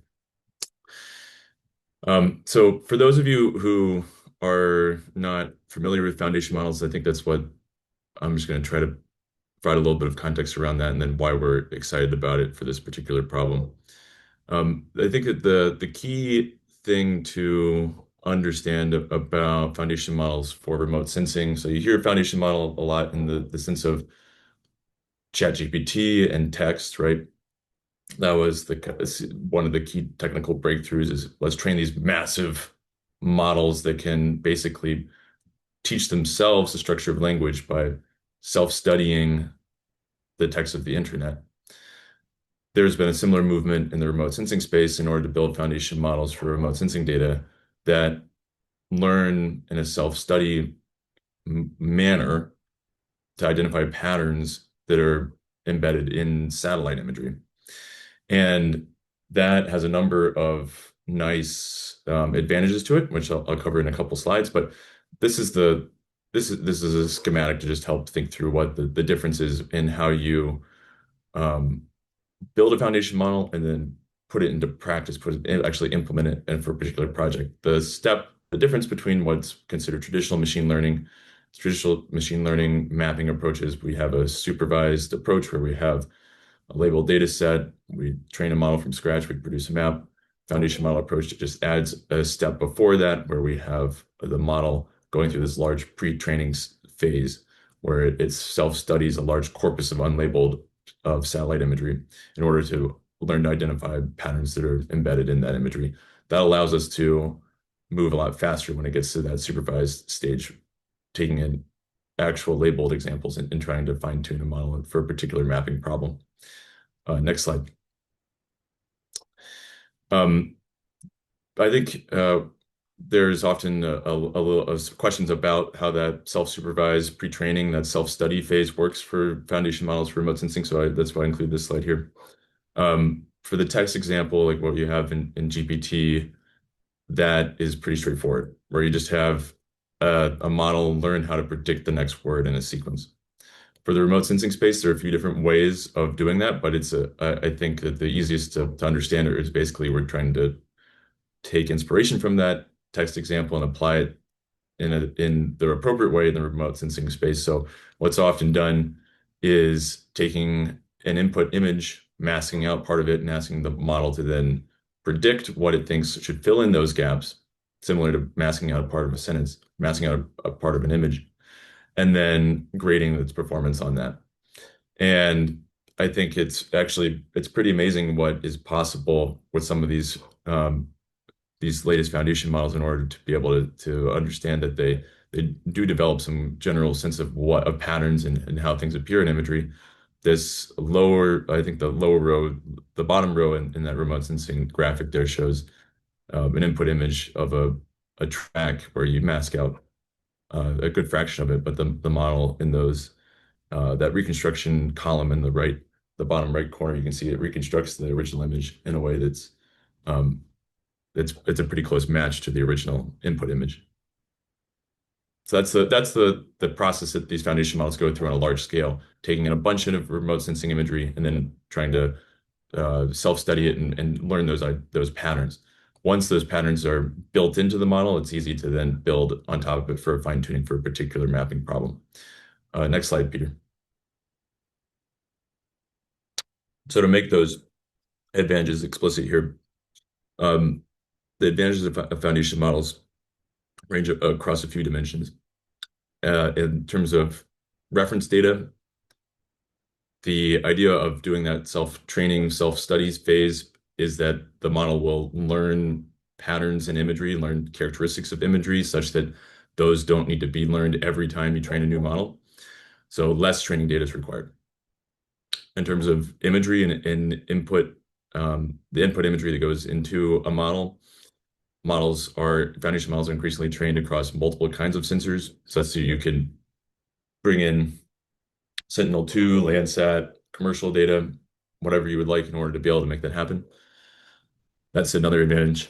And then finally, the advantage that I think we're particularly excited about for this problem, where, as Peter mentioned, we're looking in 4 different implementation, working with 4 different implementation teams in 4 different regions, is to have relatively easy fine-tuning in new AOIs.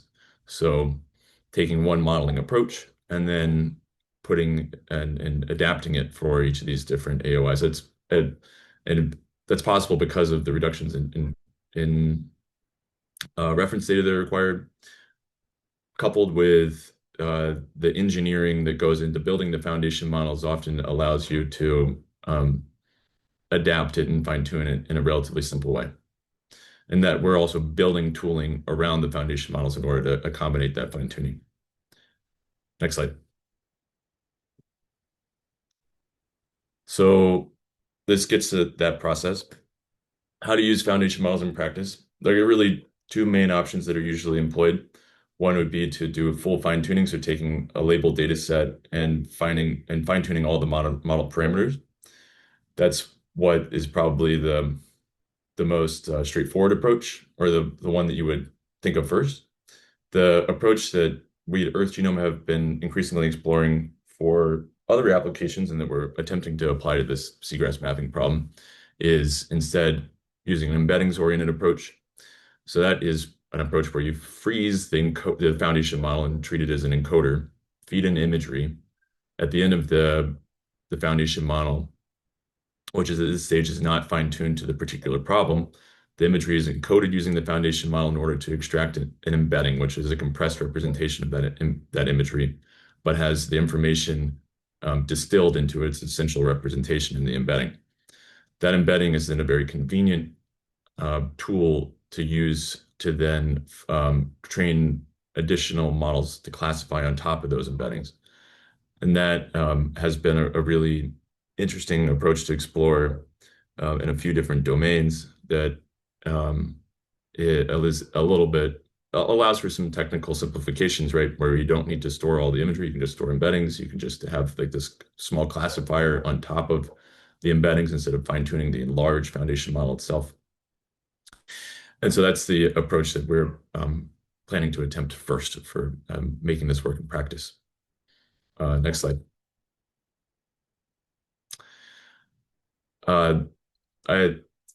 So some of those things that have been currently developed that are part of that embeddings ecosystem, I think that I wanted to just highlight these. These are not Seagrass specific tools or applications. These are applications I think just point to some of the reasons to be enthusiastic about this approach. On the left, it is Earth Index, which is a tool that's created by Earth Genome, my organization, which allows for quick and simple mapping using remote sensing data. That graphic there shows example of a user finding utility scale solar across Cambodia, simply just labeling a few different points that allows to search across embeddings instead of searching across all of the imagery in such that you can do this kind of mapping work interactively in the browser by working in the embedding space instead of working in the raw imagery space. And on the right is Alpha Earth, which is a product that Google just recently released. And I encourage anybody who's interested in this to go pull Alpha Earth and play around with it. It's a set of embeddings that Google created by creating a model that brought together all kinds of different remote sensing modalities into one unified approach. It's been a fun data set for a lot of users to play around with, more for mapping crop types and other kinds of things on land rather than anything marine. But it's been it's made a lot of great it allowed for a lot of great experimentation already. All right, next slide, please. Want to make sure that I'm not communicating that foundation models are necessarily the a silver bullet to solve every particular problem. I think you can get into that space sometimes while talking about AI-driven technologies, but so these are some limitations that I think we are keenly aware of and we're trying to accommodate as we build out our approach. First of all, foundation models simply can't defy physics. So in other words, if it's something that's not sensible in imagery due to depth or turbidity, then that's not something that a better model can necessarily navigate around. In the same boat, can't negate the need to appropriately pre-process imagery. And that's been something we've been focused on as we've started to build out some of the technical approach. Models can't, most models work at a patch level, so bigger than a pixel, which leads to resolution considerations. And for foundation models, best results or pre-training should be as close as possible to downstream problems. So that's something that we have run into already as we've tried to apply foundation models that are often applied to land-based or terrestrial applications to this seagrass mapping problem that has required some, or it makes the application a little bit more tricky, and we're actually working on trying to find a way to build foundation models specific to benthic mapping problems. So I think that maybe stay tuned for that in the coming months or year or so. And then I'll finally say that this space is already getting getting kind of crowded. If you go check out any of the GitHub repos that list a lot of the foundation models in the remote sensing world, there are dozens and dozens of foundation models that have been published in the last few years, and it's hard to know which model to use when only a few are truly sensor agnostic, and different foundation models are focused on different components of the signal that are embedded in imagery. Great. Okay, next slide. I think so. This just presents at a high level our proposed mapping approach, how we're going to use foundation models to get a little bit more concrete.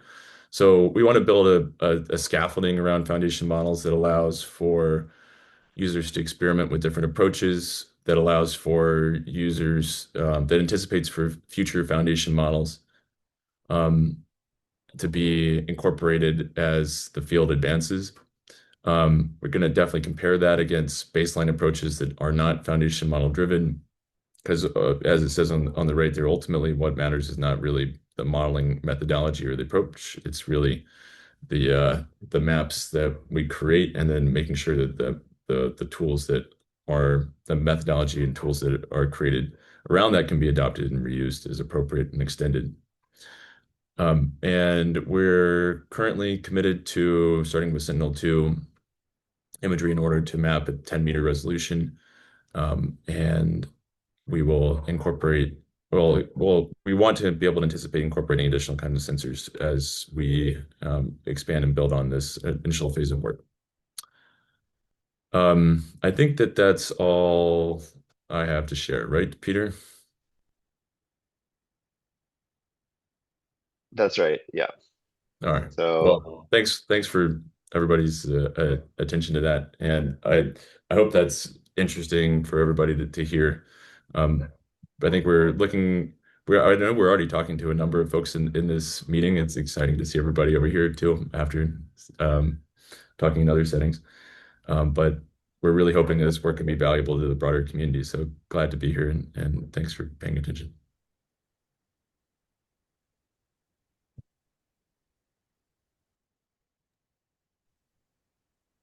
All right. Well, thank you. Is that everything, Peter? yeah, that's everything. And I just wanted to say we do have like a workshop report that we just finished from our last workshop with more detailed goals and objectives and some other stuff that might be interesting to the group. So maybe Jesse, we can send that out or something. Yeah.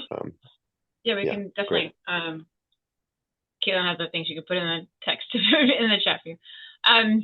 Okay, there are a couple of questions already in the chat for you guys, and then I want to go ahead and open it up for any other questions. So I'll start with the ones in the chat until I start seeing some hands raised.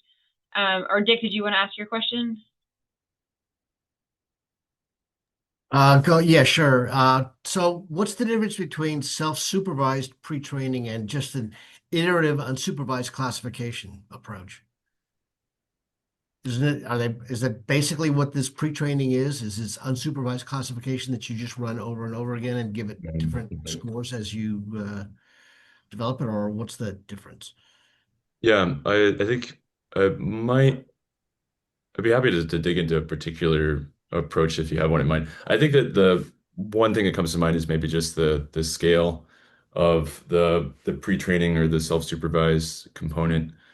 Just trying to be very general in the self-supervised pre-training stage, looking across a global data set of imagery in order to identify patterns, looking across terabytes of imagery in order to be able to build in that intuition that's pre-baked into the model. But I think that the terminology does sometimes get it in the way a little bit, and it's not. I think that there are ideas that are shared across different approaches here as well.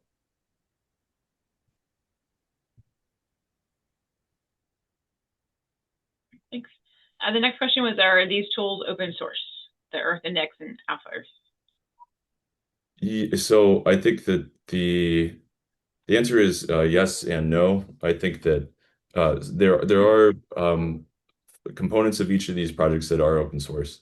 Alpha Earth embeddings are publicly available. They're available through Google Earth Engine and through I think cloud storage on AWS and GCP. Anybody can pull them and make use of them. The easiest way to access them is through Earth Engine if you already have an account there. The model itself and some of the pre-training recipe is not open source for that. There are other fully open source foundation models that are out there in the wild, accessible through public repos. If anybody's interested to dig in, I'm happy to provide links. The Earth Index is a project that we're trying to make as much open source as possible. The UI that I showed that little screen grab of is not open source. That's just an application that we built.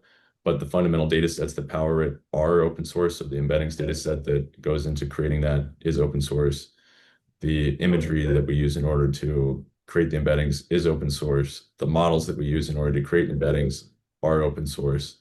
And some of the tooling around it is also open source as well. Awesome. Thank you. Are there any other questions? Now's the time to ask our presenters questions, including Ashley and Max as well. Hey, Brooke. Ashley, can you put your slide back up with your data request slide? That might generate some questions. Sure.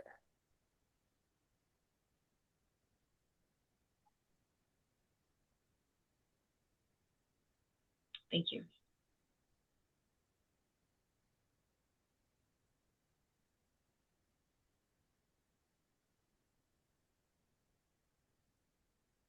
All right, so we have some very interesting presentations on some very big projects that are happening on large spatial scales. Yeah, now is the time to ask them any questions. Okay.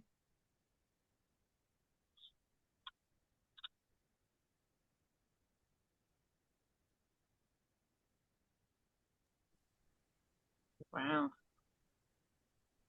I have a question for Ashley. I think at the beginning of your talk, you said, at least for the Pacific Coast work that you did, all of the model inputs were from the DIVE program, a monitoring program that existed. Was that including the temperature data, or were you using, satellite-derived data for that? Yeah, so no, sorry. All the species observations were just from dive data. We used depth, substrate, and slope from the dive observations, and then everything else was from oceanographic models, so temperature. So two different oceanographic models and then one atmospheric model. Are those location-specific models that you have there? Oh, sorry, screen is off. Models that you Yeah. have for that locale? Yeah, so we at DFO we have oceanographers that develop regional specific models. The problem, and I mean even then, I will preface that they are still at a resolution that doesn't resolve like small bays and those areas well. And then our problem now with moving to the East Coast is that we need to find a model, use a model that is across the entire study area. So we are very limited to like coarse scale temperature measurements as well. The other alternative would be to fit the model with temperature collected in the field, but a lot of people don't have that data. Yeah, I think we'd be really limited in the possibility of data with those collected as well. Yeah, we're working on something similar. We're currently comparing different satellite sea surface temperature data sets with field measured HOBO data, continuous data. And a lot of groups do actually have that. So if you find that would be helpful, a lot of people on this call could hook you up with in situ temperature data, I think, from across that whole range. But yeah, we're finding it challenging too, because in terms of satellite data sets, it's really surface water. If you want bottom water, it has to be a modeled data set. And for some reason on the East Coast, I'm finding those are not proprietary, but harder to get, and they're not just, publicly available, served somewhere. So unless anyone else has Yeah. ideas on that, especially for the Northeast. Yeah, our problem is too is we can't really use satellite observed data just because we're wanting to model in the future. So we have to use really products. Either we could use measurements in situ, which it gets a bit challenging because we want to make sure we're comparable when making projections into the future. Good.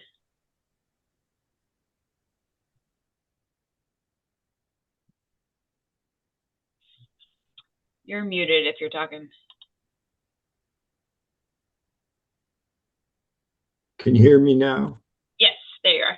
Thank you. This is a question for Ben, if he'll be willing to take it. Sure thing.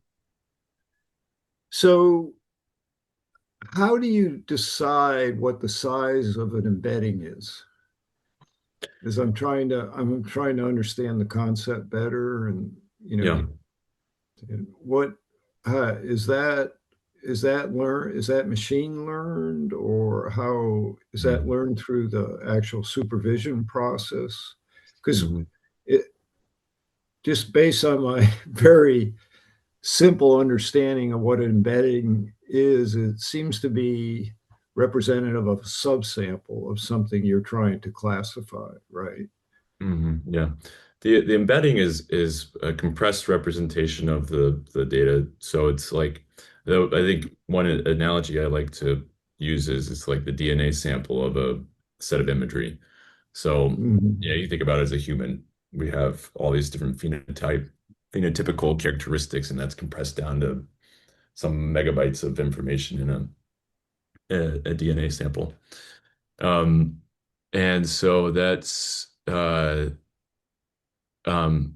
dimensionality is something that is model dependent.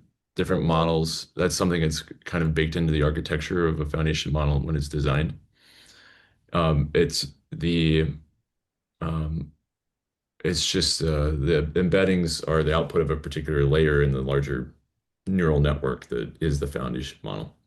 So like, at some point that the input imagery is processed through a certain series of layers, and the output is the embedding. There are some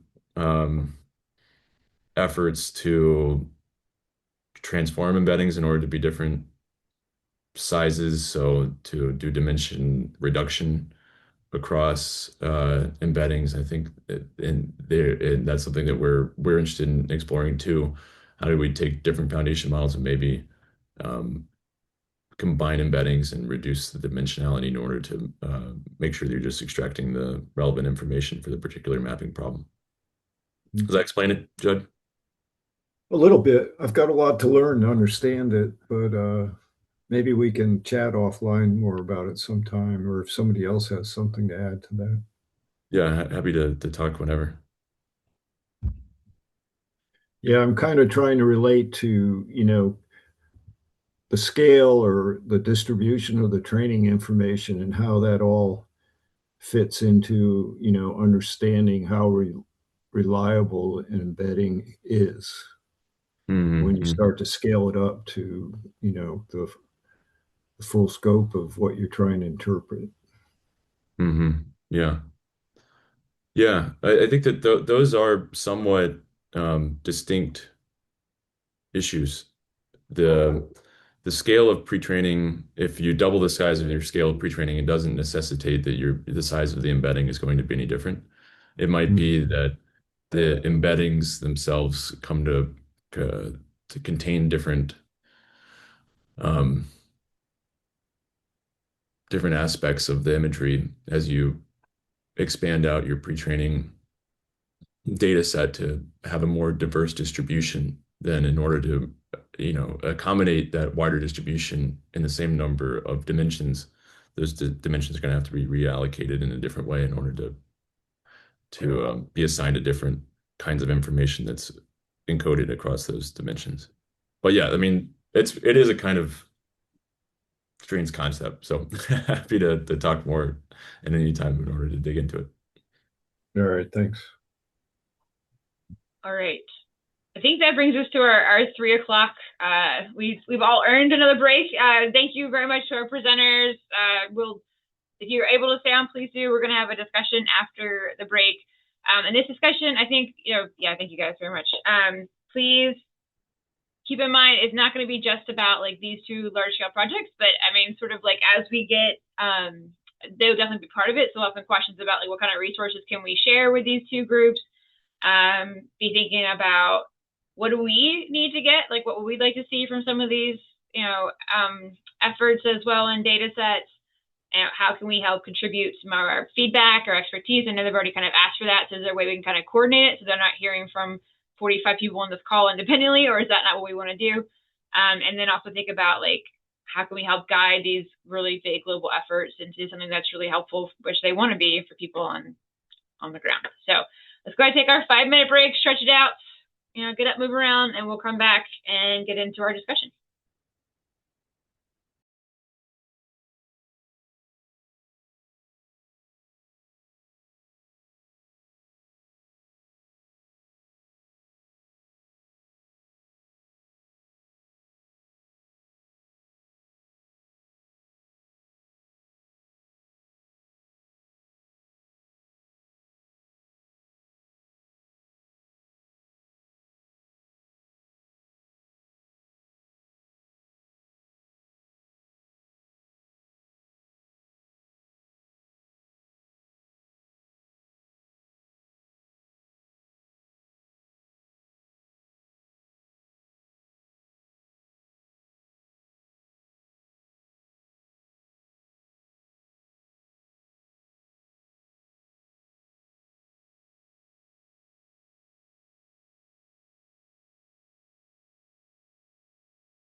All right, we're gonna come back in.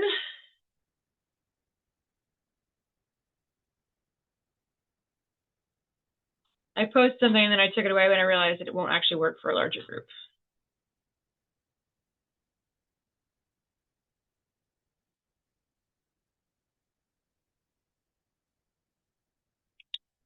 All right.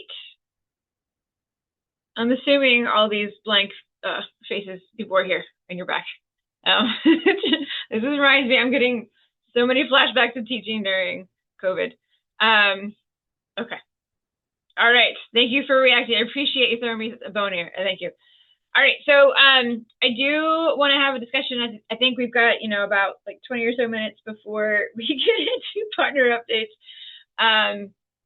I had a series of questions. How about I will go ahead and just I had like an interactive board ready, but then as he pointed out, everybody would need an account, and I don't like that. So here are the questions that we thought would be good to like prompt some discussion.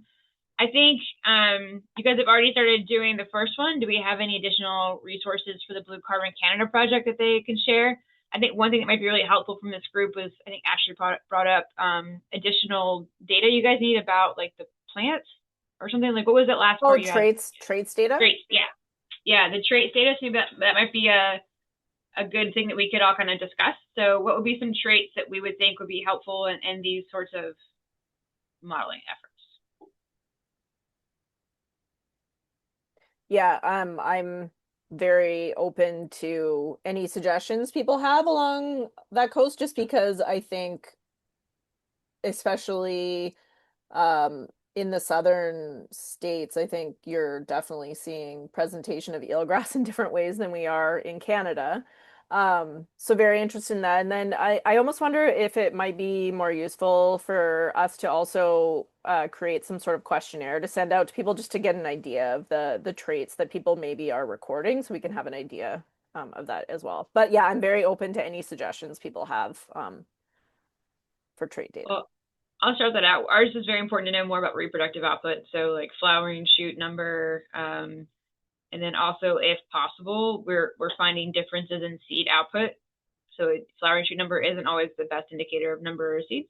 So, and then the last thing, especially if you're trying to look at recovery efforts, is what's going on in the seed bank. But that's not typically monitored as part of a large scale monitoring project. But it is, I think, key to, if you want to get that recovery potential, at least for the southern states, like that's a key part. Yeah. I would add seed viability and seed size, because there is evidence that there are geographic differences in seed size between populations that could have implications with respect to dispersal. Allie Hall is collecting some really good data on that as part of her dissertation at BIMS. So I would definitely reach out to Allie. Actually, if you reach out to me, I gave you her email. If she's not on, sometimes she's on, but okay, she's got a really large geographic distribution sort of data set. Oh, awesome. Okay. Yeah, something else that isn't, I think, being tracked close enough is the actual chronology of the phenological sequences that are going on in different geographies, namely, changes in points in the flowering schedule of the plants. Because we have seen a little bit of evidence here in North Carolina that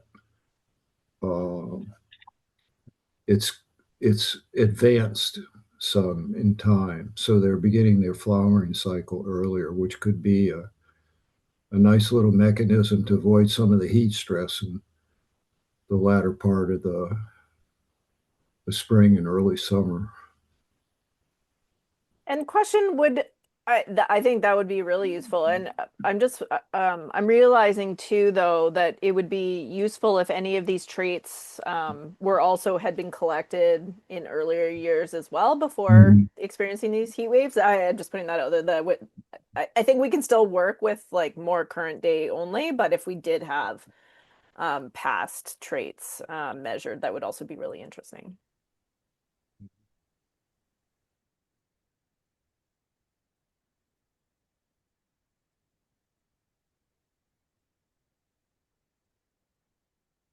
Any other traits? Well, I guess the other one that's kind of the elephant in the room is there's been a lot of interest in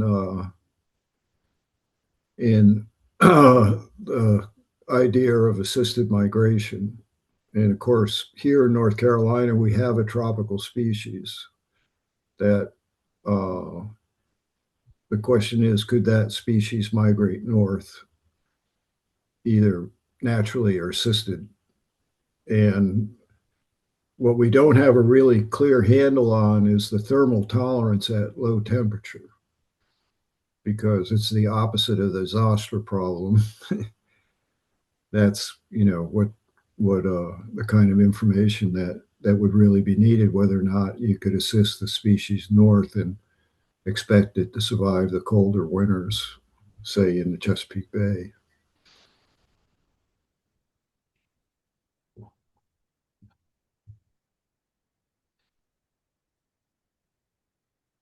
Awesome. All right. Well, we can definitely continue the trait question as well. And I think if you send out a questionnaire, Ashley, or if you give it to us, we can send it out. That would be really helpful. Perfect. Thanks. Yeah. Yeah. And I guess maybe let's skip down to sort of the last sort of big ones in particular about like, what do we kind of need from these global efforts and data sets? And then how can we help kind of guide this in the future? I will point out today, even just sort of like this, I think it'd be really helpful if someone who's interested in this would be excited about starting compiling some of these data sets, like the names and where they are located, that we could all use. In particular, the abiotic stuff. Like I had no idea about that one about the surface to bottom monitoring one. Like I was like the Janelle posted, like that was awesome. I didn't know that it was out there. I think that could be really useful. Some of these big, data sets that I wouldn't even know to ask for, that the modeling really kind of points out, because it helps with that. So is there anything else do you guys think we could gain from, or we could help point out, or like we could use as well, besides the final model?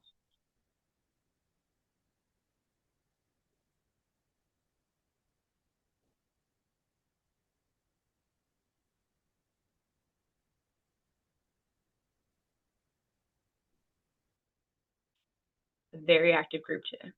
Is it like almost the holidays or something? Are we all checking out? I would also say we could also have a output of our presence observations for I don't know if that's useful for like publicly held data sets, like in one place. That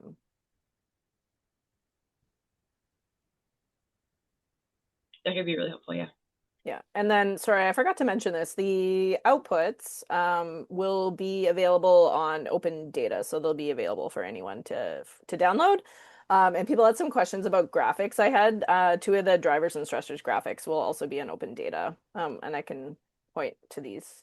They're just undergoing review, but I can point to these folks to you guys to send it out to the group. Awesome, thank you. Those were great graphics. And maybe this is in terms of like data sets and databases. Like I wanted to dig deeper a little bit into this data harmonization data set that I mentioned. So during the workshop, one of the big things that came out was that if you're training a model and you put bad data in, you're going to get a bad model out. I think it was stated with maybe some, the shit in, shit out kind of expression. But so what we kind of decided as a group, as a newish deliverable that we hadn't thought of before, is a global harmonized data set, and put into a process where we're able to have the ability to have a system for rating the quality of data for the purposes of model training. Like some data is more reliable, I guess, or more accurate than others, and sort of have a gold, silver, bronze standard for that. And then make that publicly available for anybody. Because you imagine you're gathering data together and you're trying to train a model. You might not have a good idea of what data is good for the model and what data isn't. So we're like spinning that process up. We're bringing in some specific people to lead it. As an ask, like at some point we might kind of do a blast out to gather some of that spatial seagrass data, and then the return would be the access to this data with this vetted sort of classified data set as well for the East Coast and the rest of the world, or however many people were able to sort of get data from, I guess. It'll be an ongoing process, obviously. So yeah. That sparked a little discussion there. I think Phil, you had your hand up first.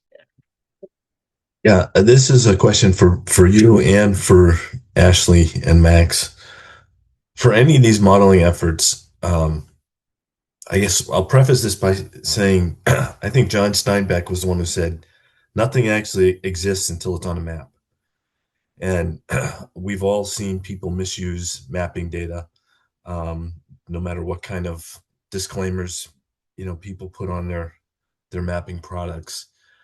What scale are you shooting to have these products used at? I mean, they're large scale efforts. They're not. I'm not envisioning them being used in small little embayments for decision making. So, what scale are you shooting for, and how are you, I guess, directing people for the proper use of that information? Yeah, Ashley, you want to go first, or okay, I'll go. Go ahead. Okay. So so Phil, we're using Sentinel-2 data, so the resolution is going to be 10 meters, which was a big discussion. I think there was hope to get a finer resolution because obviously that's more useful for, like you said, for smaller areas. So the utility will be limited to what you can do at 10 meters resolution. In terms of directing people how to properly use it, that one of the things we talked about is having sort of a visual indicator of like the uncertainty maybe around the data, like the model's confidence. And I know other maps, for example, just like we have another TNC product called Nature Base, and it has a 1 kilometer radius, and it just doesn't let you zoom in more than that. So just stops it at a kilometer squared. I think so. I think there's ways to kind of build it into the map, but it's a point well taken, and we definitely have. It's been part of the discussion.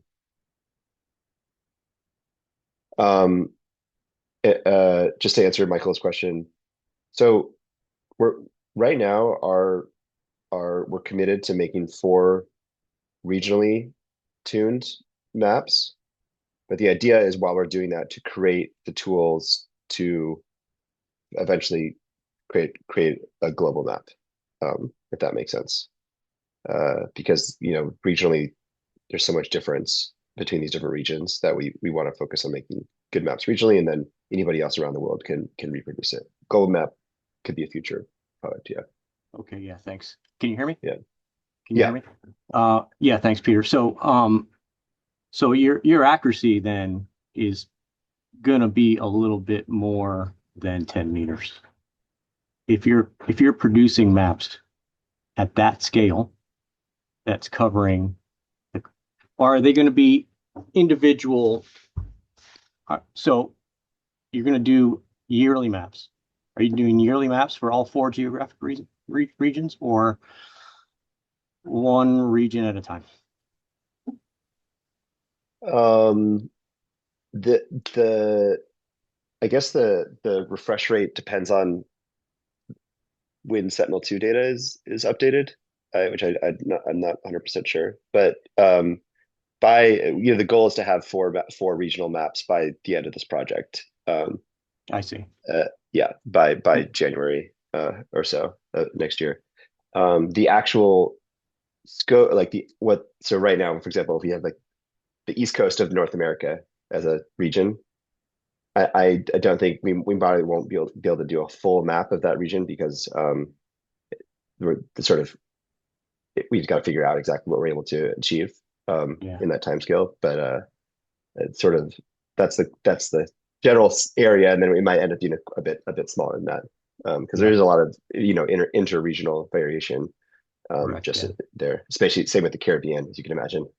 Yeah. So what kind of validation are you going to do? That's going to be a pretty large task. What kind of validation are you going to do for these maps? Because that's gonna tease into this whole accuracy thing, which is what Phil is basically after here. Yeah. The validation process. So yeah, I mean, we're doing field work on the ground now. Like we're planning out field work, but those are sort of small scale. And then the hope is to leverage the partners that we have to use other field work that's been gathered to validate. I think the exact process of validation was still to be determined, but that's the idea of having these so there are other global maps, for example, that haven't really worked for local regions, but we already have these systems in place, people with access to field data to help validate the work that we're going to put out. But I think we need to determine the exact scale of where the map we're going to create before we can kind of gather the field data there to validate it, if that makes sense. Yeah. Thanks. Yeah.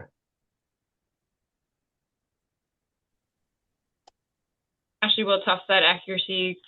I think that was the original question to you. Yeah, scale. Yeah. So our plan right now, we're building a bathymetry layer at 100-meter resolution. So that is what we are going to try for modeling. We'll see how that goes. And then the intention is to, as I was explaining for the Pacific, we had multiple forms of validation. So we'll test with a spatial validation, a temporal validation, and then I think all the wonderful SAV aerial imagery and marsh general imagery that's been collected will be a useful form of validation for, not a species level validation, but at least, these are areas we're predicting these species into. So we'll have those different forms of validation, and then the other part is really getting the predictions in the hands of people and seeing if they make sense in your specific area. That's a really important part of the work we did on the BC coast. And so we would continue to hopefully find collaborators that would be interested in doing that on the East Coast.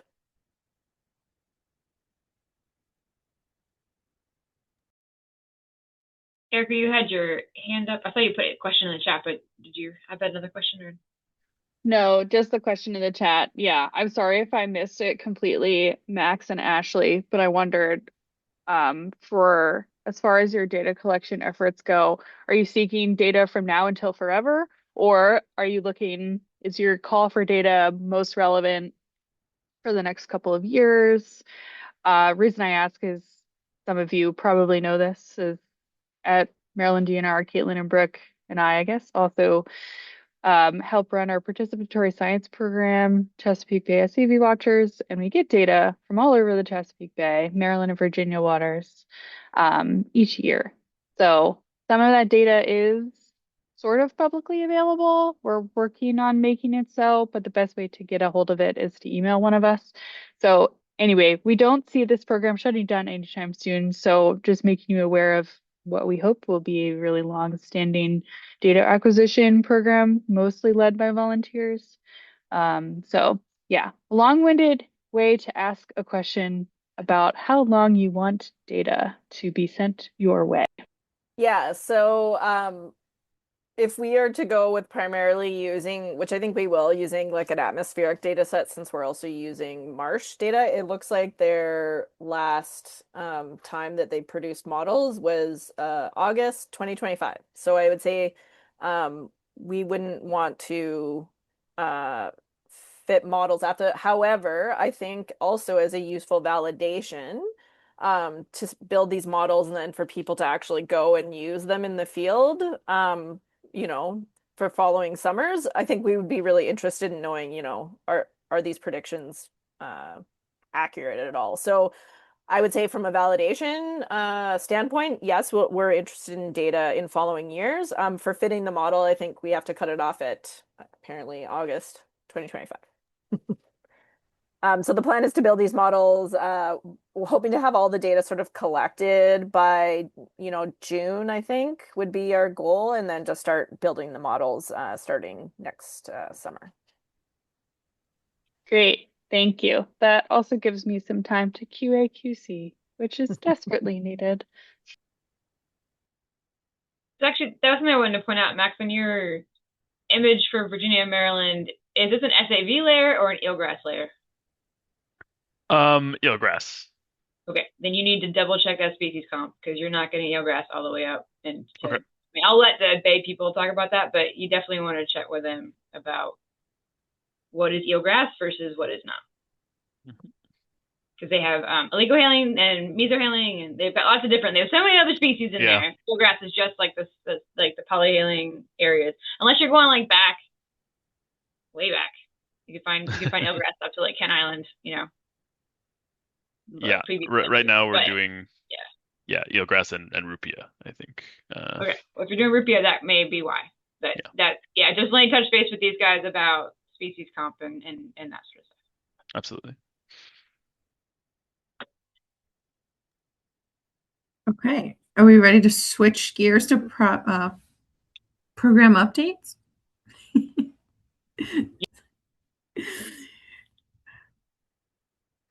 Okay. Well, I did get some Simon, I don't know if you're still here, or Eric Schneider. I know that there was a request to go first because someone had to scoot out and give an update. There he is. Hi, Simon. Go ahead. Kick us off, please. Yeah, hey, Kayla, thanks. And excellent presentations across the board. It's been a very informative meeting. I just wanted to give a quick update. So I'm with the Atlantic Coastal Fish Habitat Partnership, and we're sort of in the early stages of planning an SAV workshop and subsequent guidance document sort of related to all of this. And we put out a request for proposals for an SAV literature review sort of on that topic. I believe Brooke shared it a week or two ago. I just wanted to remind you all quickly that is due on Sunday, I guess. It's the 21st, but recognizing that the 21st is a Sunday, we'll accept proposals through Monday as well. So that was really all I wanted to give a quick update on, and I'm off to a office Christmas party, as you can see. So thanks for letting me get that out. Appreciate it, and thanks to everyone for all the presentations again. Have a happy holiday. Thanks, Simon. Okay. Anyone else have some updates to share? This is arguably a lot of people's favorite part. Phil, your hand's up. Yeah, just an early heads up. Zosterpalooza will be a 2-day event, March 25th and 26th. 26th will be a focused discussion on the challenges of large-scale seed restoration. It will be a hybrid event in Boston. It is the 35th annual, so there'll be swag given away for people to show up in person. And I already have a full slate of excellent speakers for both days. If people want more information, please reach out to me. Thanks, Phil. 35 years, that's fun. Nicholas? Yes, hello. How are you? Hi. Thank you for having me on this call. I learned quite a bit about SAV projects and restorations. I was in at the very early of the call. I mentioned that we are a company that has developed coastal resilience and restoration systems and tools. They're being put into place throughout the East Coast and the Gulf Coast. They were used to help restore shore blowout caused by Hurricane Ida by protecting bulrush plantings. They're being used now to allow regeneration of eelgrass in New Jersey. And they are also have been used to build back shoreline. So all of these, they're tools. They're easily installed and removed, adjustable in the field. They're, I think, very, very beneficial to be used with SVA plantings. I can show you a deck, or I can send the deck later on. I know that there's probably not a lot of companies on this call. It seems to be all NGOs and agencies. So I will take your lead in what you would like me to do. So I think it'd be great if you could maybe like send us a deck, or maybe we can have it as part of the next meeting. It's just not built into the schedule, that presentation. So we can. Absolutely. Happy to have you at the next one. So just send it to us, and we'll keep you in mind for the next meeting. Thanks. Okay, that's perfect. Thank you. Sounds good. Thank you. It doesn't show me everyone at one time. Victoria Hill, do you have your hand raised? I thought I saw. I did, yeah, but my camera wasn't. I was waving. My camera wasn't picking it up, I think. Just to give folks an update on the Planet satellite-based mapping of the Chesapeake Bay that we've been working on. So we anticipate in January releasing our maps in an ArcGIS online hub format so that people can easily see the layers. So initially you will have the summer absence, presence and absence, and the mean summertime density. For the moment, we have most sections of the bay done through 2021 through 2024. And then hopefully pretty soon after that, I'll have the wintertime maps available. And you'll also be able to see the full time series for every site, which will be time versus area and density for those sites. So once we have everything live, I'll send the info to Brooke, and then she can share it with everybody else. Awesome. That's exciting. Thank you. Anyone else have their hands raised, or just come off mute? It doesn't have to be super formal.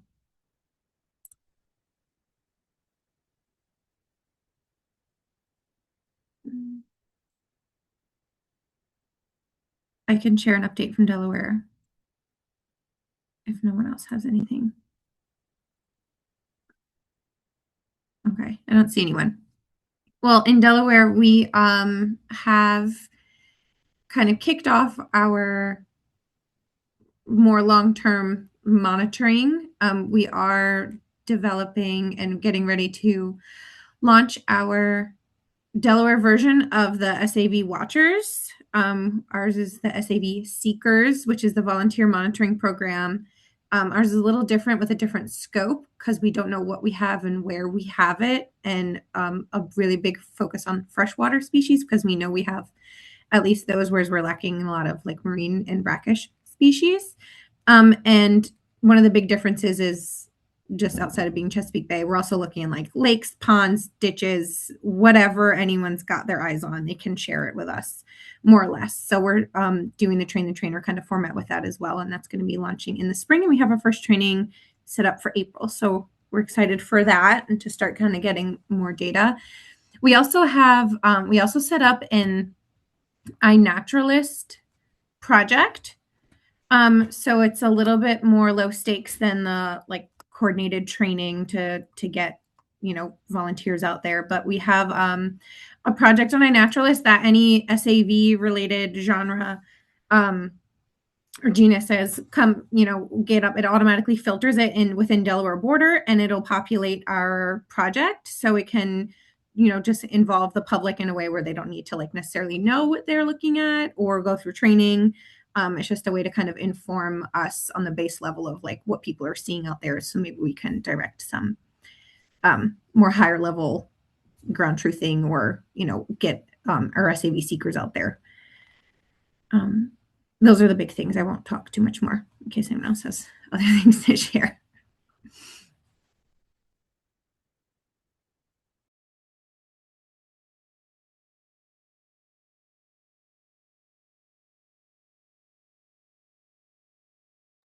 There's nothing from Project Seagrass, really, Z. You're on this call away from Scotland. You got nothing going on. I know it's 8:30 at night.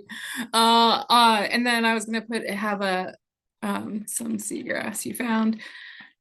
So we've just reached over 10,000 with our Seagrass Spotter app, and so that's another great tool for people to be dropping pins about where they found grass. It's a really nice citizen science tool. So if it's something that you're interested in doing in your communities, we have like guidance on how to run spotter maps. And then our recent publication that came out was looking at the hindrances to restoration according to policy. So some of the policies that actively work against what we're trying to do when it comes to restoration, and some of the guidance and fees that are associated with trying to do restoration.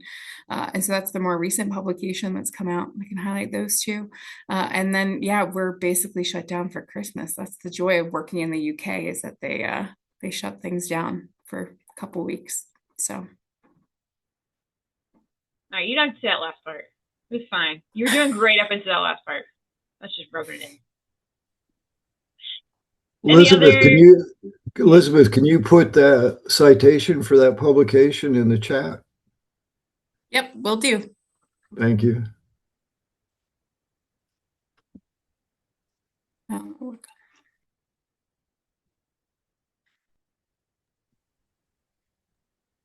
Hey, Or did you guys Jesse. saw earlier? Tay had a thing. Sorry, real quick. Okay, go for it. Yeah, Tay had a thing about that there's a RFP maybe that for Mass DEP that opened up a proposal due January 12th for eelgrass restoration and carbon research in Massachusetts. So the link is in there as well if you guys are interested for putting in something for that. So.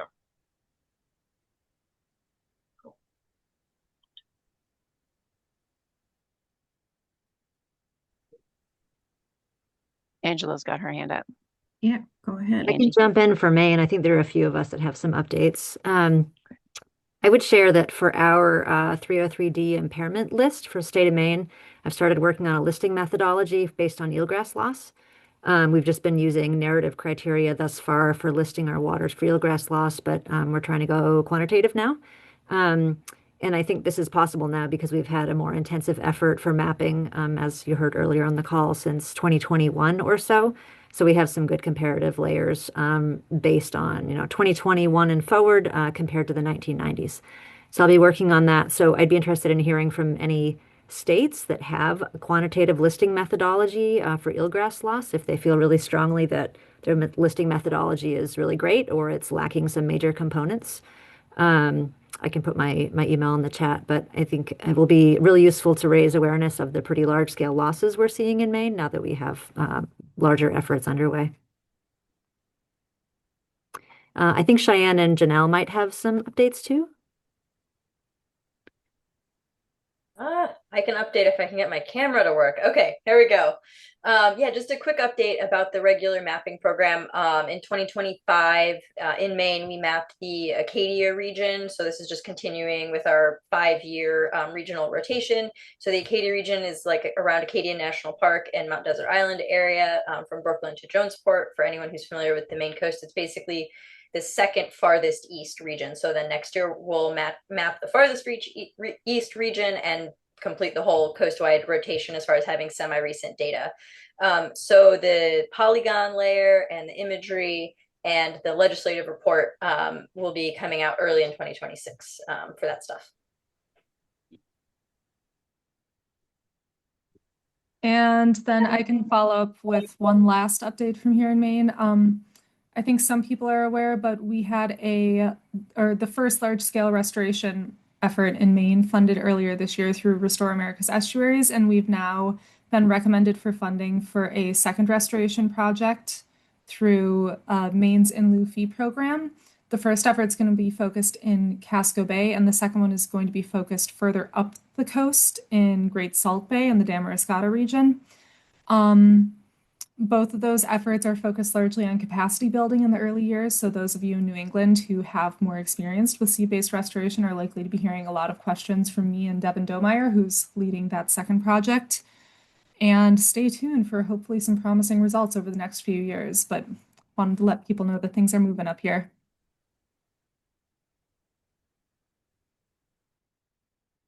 And I also had a staff Christmas party earlier today, which is why I'm dressed like this. This is not my everyday attire.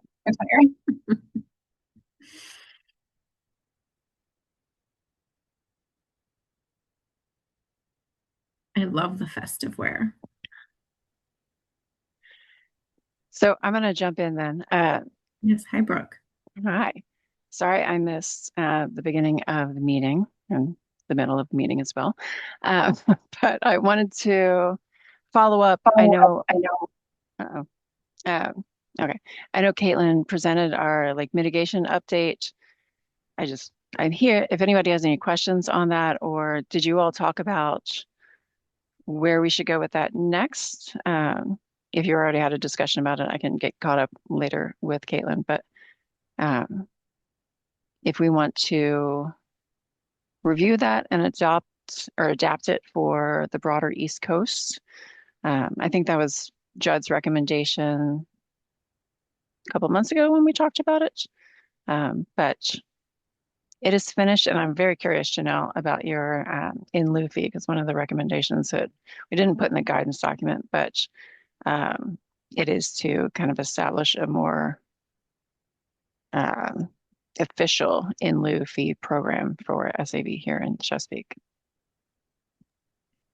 Yeah, if you want to shoot me an email, like I said, my collaborator, Devin Domeyer, is actually leading that project, but I'm sure she would love to chat with you, and I'd probably sit in on that too. There's definitely a few challenges that we faced to getting this project off the ground, but the committee that reviewed it was overall very enthusiastic and supportive of finding ways to make it work for eelgrass.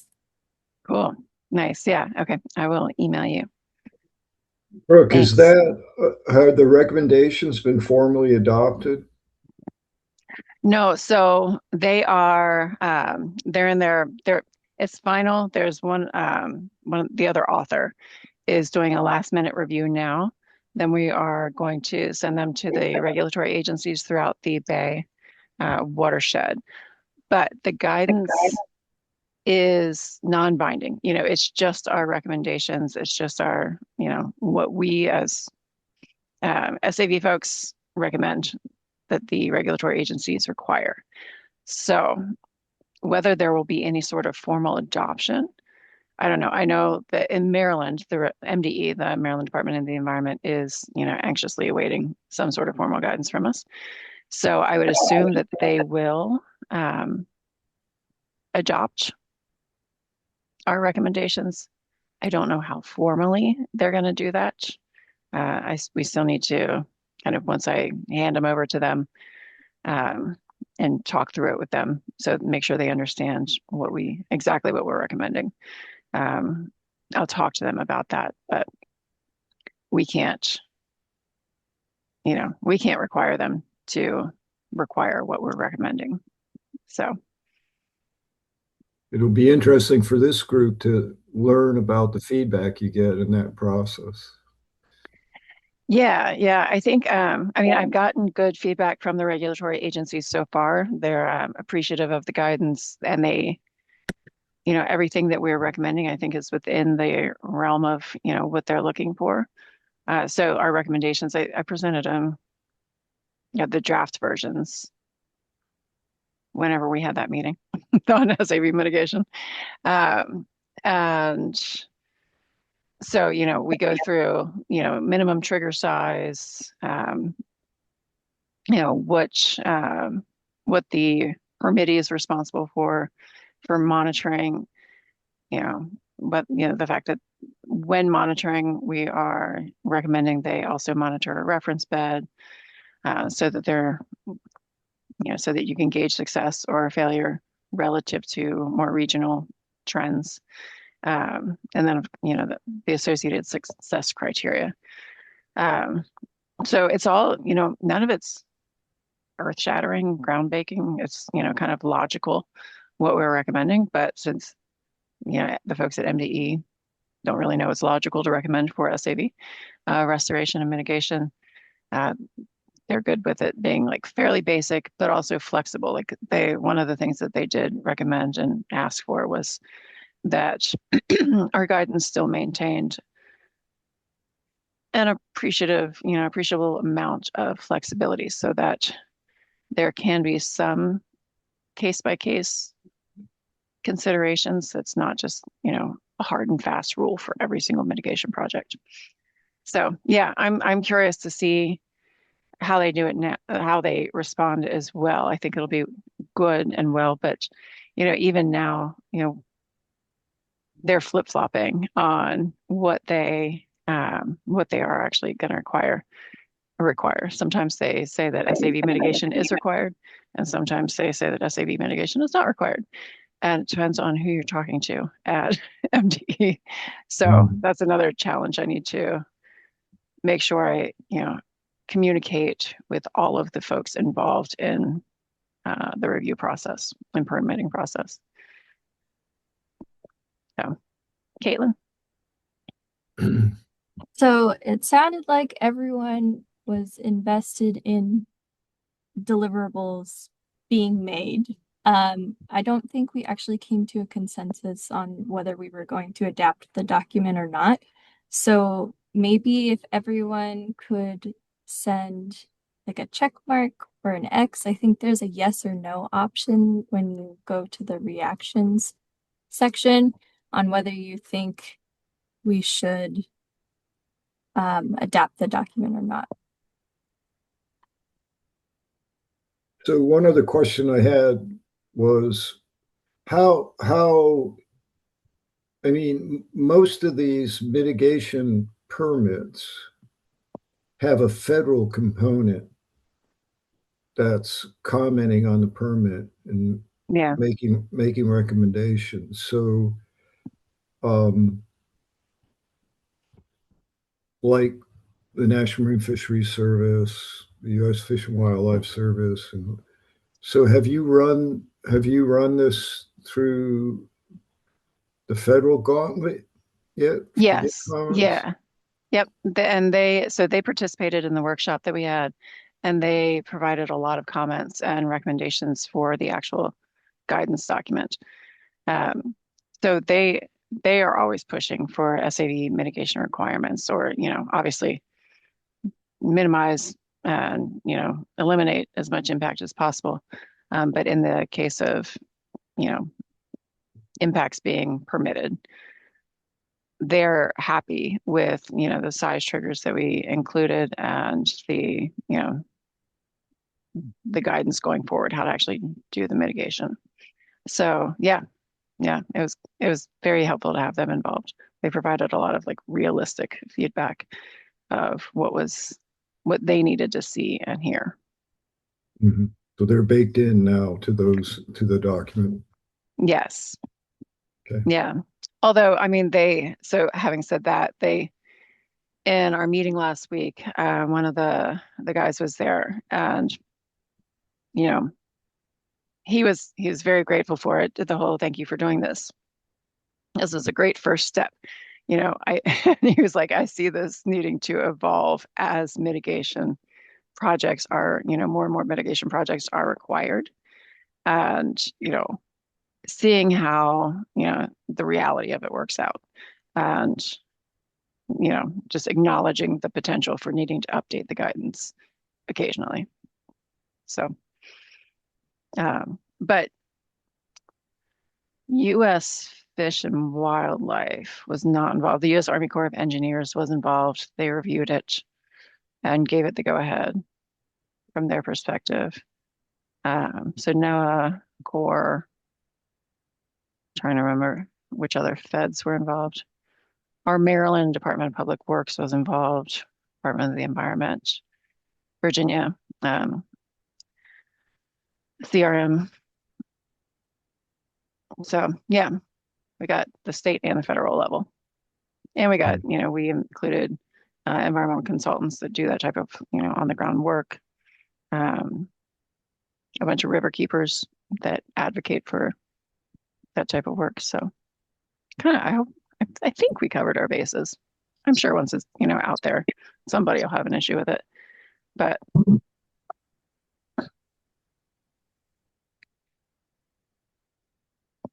one of the things mentioning the in lieu fee, we did make we recommended that any impact 300 square feet or larger triggers in-kind SAV mitigation.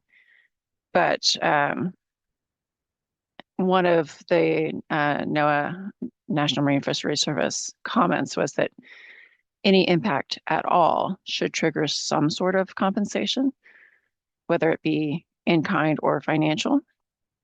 And so we kind of got into the conversation of 300 square feet is a very small trigger, and it would be beneficial if for those smaller impacts that instead of going through the steps of, figuring out and putting together a whole mitigation plan, that it could be, compensatory mitigation through an in lieu fee would be the better way to go for smaller impacts so that we could, build up funds and do larger scale SAV restoration with those funds altogether.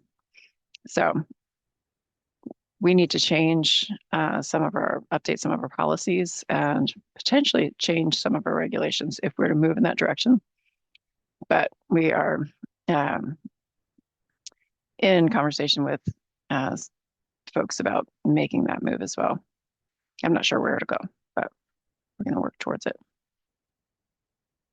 Just need to figure out exactly how to do it. So hopefully Janelle can help. Right now, through the Tidal Wetland Compensation Fund, they do and can collect SAV in lieu fees for SAV impacts.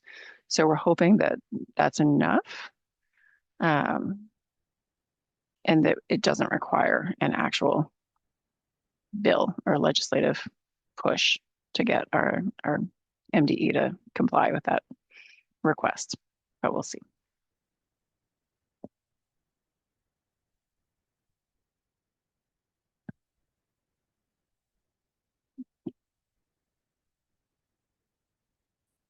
So I don't know if anybody voted yes or no for adopting this thing. I'm going to guess that folks would like to review it before we before we decide whether or not we want to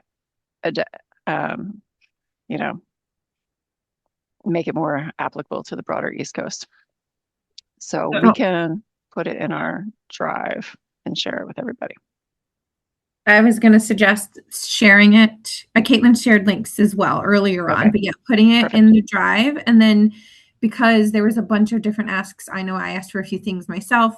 Maybe we can come together and put together like a poll or something to like really just get the feedback from everybody on what they actually want and how they want it, and then go from there. And then also request signups. I know that was another ask Jesse did.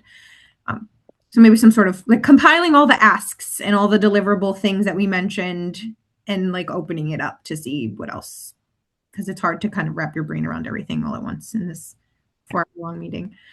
But yeah, I can help pull that together and send something out. Awesome. Thank you.